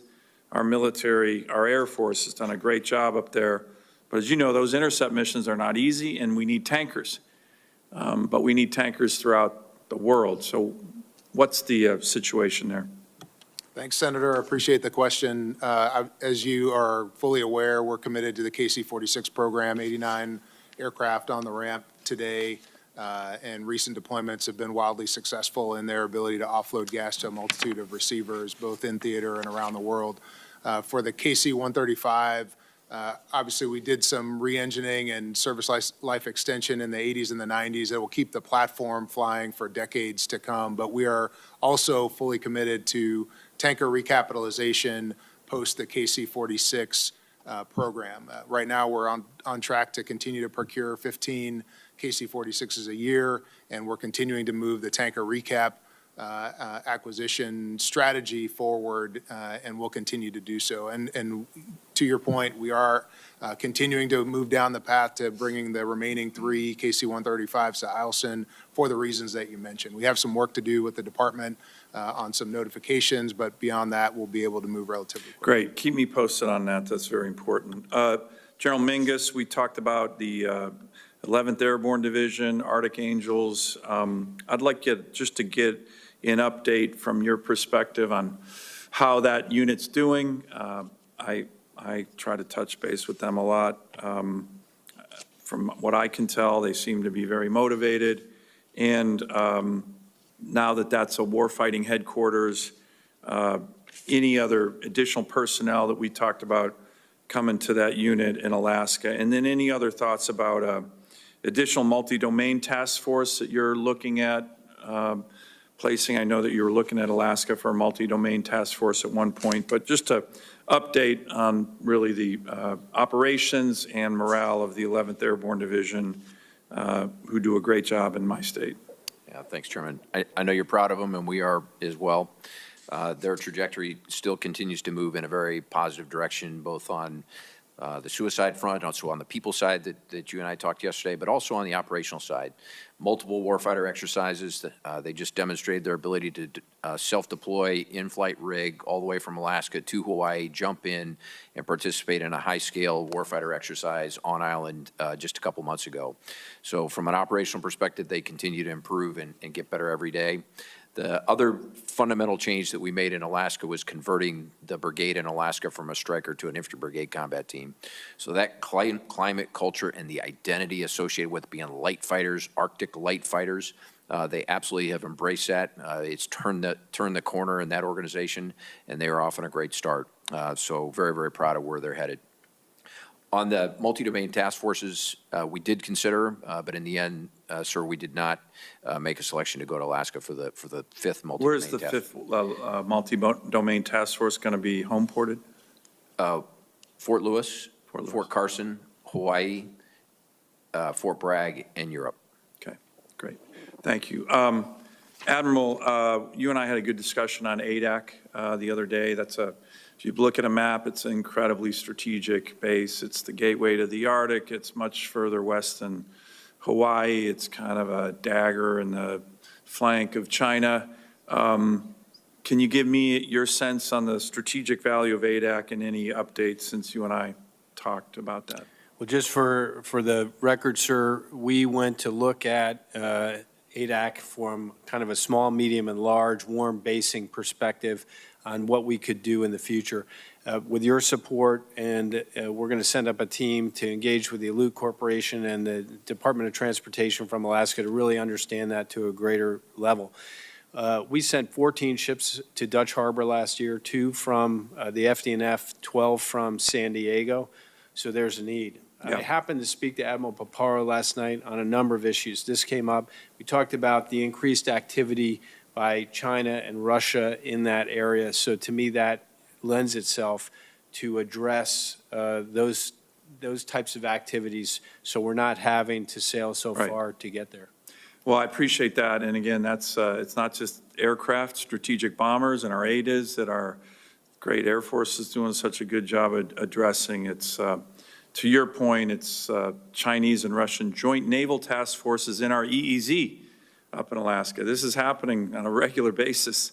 The rest of the country doesn't really notice, but we notice in Alaska. We're on the front lines, and we appreciate the great work our service members are doing there.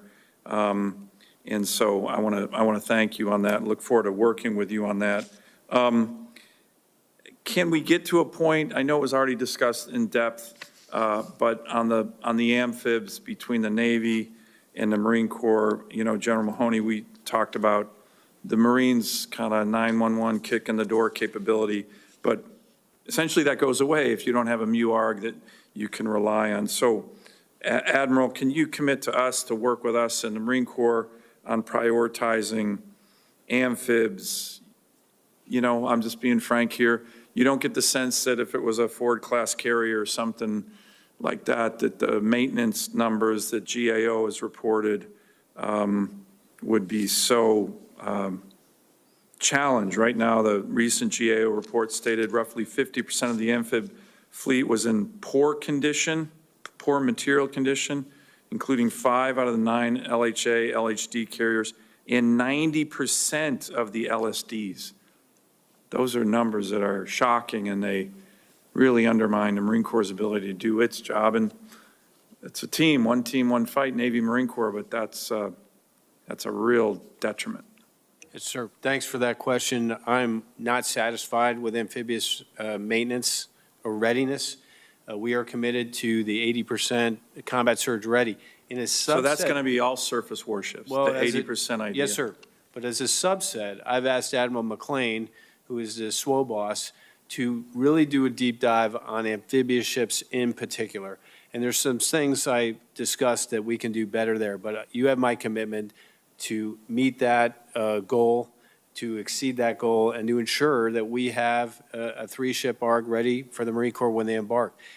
As a result of the Boxer and WASP challenges, LHDs, that you mentioned, I directed a study in last April, and I reviewed that study in November, and there's some actions were taken to get after that, splitting up the flag responsibilities of CNMRC, which is a maintenance command as of today, and C-21. Admiral Bill Green will give command to Admiral Lanneman, and he will be C-21, and Admiral Lanneman will be CNRMC.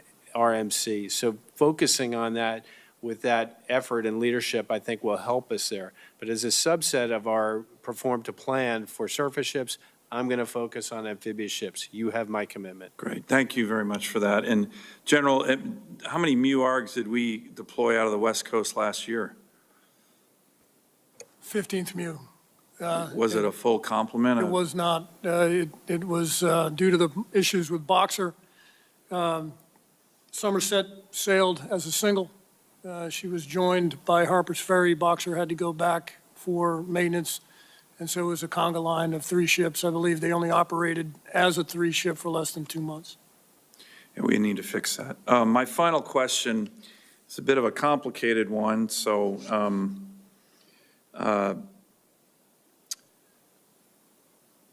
General Guetlein, I'm going to give it to you since it seems to make the most sense, but it's an issue that I'm trying to figure out how we work this, and it relates to the President's vision for a Golden Dome. I, as I mentioned, have drafted legislation with Senator Kramer that we're hoping is going to be bipartisan. It's very comprehensive in terms of missile defense for the country. But I think most people would be surprised that missile defense for America really, really strongly entails pretty much every service right here. Of course, there's a space-based component that's in my bill. There's an Army component. General Mingus, as you certainly know, the 49th Missile Defense Battalion is a U.S. Army battalion at Fort Greely that really protects the whole country right now. I love their motto, the 300 protecting the 300 million. But all the ground-based missile interceptors protecting our country are at Fort Greely. This bill would dramatically plus that up. Admiral, this bill has a lot of Aegis Ashore focus in Hawaii, for example, and other places. So, and then, of course, General Spain, the Air Force plays a huge role in missile defense. So my question is, as we're working on this, I've briefed Mike Waltz on our bill, I've briefed Secretary Hegseth on our bill, I've even briefed President Trump on the legislation that we put together after the executive order came out. So I know the Pentagon's really getting on this. But how do we coordinate? What's your sense? And General, I'll start with you as a Space Force service here. What's the best way to try to integrate and work together? This committee wants to work with all the services, but it is an integrated effort. It literally is Space Force, Air Force, Army, Navy. The Marine Corps, I'm sure, has some tactical element to it, General Mahoney. But this is a full service approach. What's the best way that we can work together legislatively, of course, with the President's executive order, but the full Pentagon integrating the different services, all of whom play a important role? I think a lot of Americans would be surprised that, you know, the cornerstone of missile defense, which is in Alaska, all the ground-based missile interceptors commanded by the Army, all the major radar sites, particularly the Clear Space Force Air Station with the new long-range discrimination radar. How do we integrate that, General? And if anyone else has a thought on that, it's a really important issue. It's a really good vision that the President has put forward. We just need to operationalize it between the Pentagon, the Congress, and we need to get on it. And Ms. Maurer, if you have a view on this as well, I'd welcome that. So General, why don't we start with you? Final question, I promise, but it's an important one. Thank you, Senator. It is, let me start with, it is a very bold vision that's going to have a lot of complexity to it, as you said. The good news is we just met with the Vice Chairman yesterday in the Joint Requirements Oversight Council, so we had all the combatant commands, we had the OSD staffs, we had the service staffs, we had NGA, we had MDA, and the National Reconnaissance Office all present in that room talking about what is it going to take to get after something of this magnitude. I would compare this, the only time that I can think of in the history of the United States where we have gone after something this complex was the Manhattan Project. That's how complex this capability is going to be. But I want to tell you, it's not complex because the technology is going to be hard. It's complex because of the number of organizations and the number of agencies that need to be involved, as you said, as you're going around through your question. Organizational behavior and culture are going to be our two biggest challenges. The way to get through organizational behavior and challenges is we got to make sure, first and foremost, that we have one entity in charge that has the full support of the nation, from the president, from the Hill, and from the American people on down. That person or that entity needs to be empowered and resourced to make decisions across organizational boundaries. And is that, do we have that yet? We do not have that yet. That is Okay. what was in discussion. That's what we talked about yesterday with the Vice Chairman. We're going to talk about it next week with the Deputy Secretary of Defense. Good. And the Secretary of Defense owes an answer back to the President by the end of March. Good. And we are on path to do that. But not only is it an organizational challenge between agencies and services, but we also need to bring the full blunt of our industrial base into the equation and empower them to be successful, harness their innovation.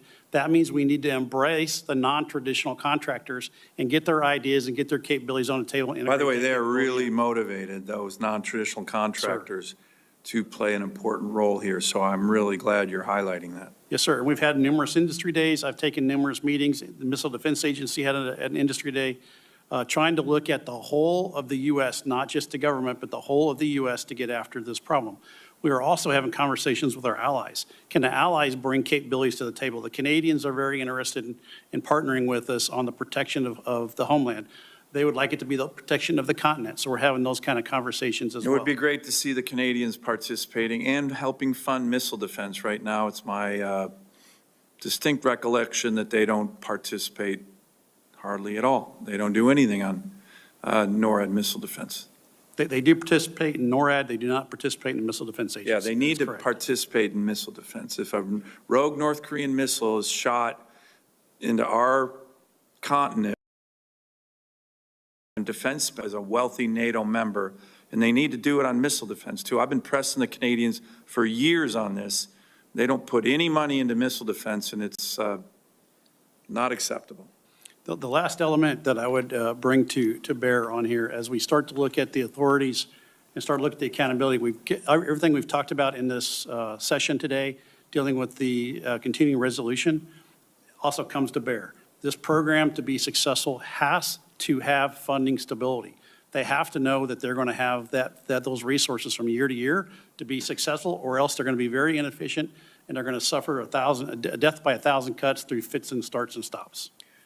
That is an outstanding answer, General. I really appreciate that. Any other comments, Ms. Maurer? Do you have Yeah, very quickly, Mr. Chairman. So we issued a report a couple weeks ago looking at sustainment of missile defense in Guam, which I think could be, in a sense, sort of a preview of potential coming attractions. And the General's point is definitively spot on about the sheer complexity of the number of organizations. That report, we had probably the most complicated org chart that I've ever put in a report that I signed out under my name. Because there are so many different organizations. That's just Guam, which is a small island, as you know. So getting arms around that challenge is going to be important. The second point I'd like to make is that thinking about sustainment, that needs to be part of the conversation from day one. That's been a continuing challenge in the missile defense enterprise. The Missile Defense Agency develops and purchases the technology. In theory, it's handed off to one of the services to operate and sustain.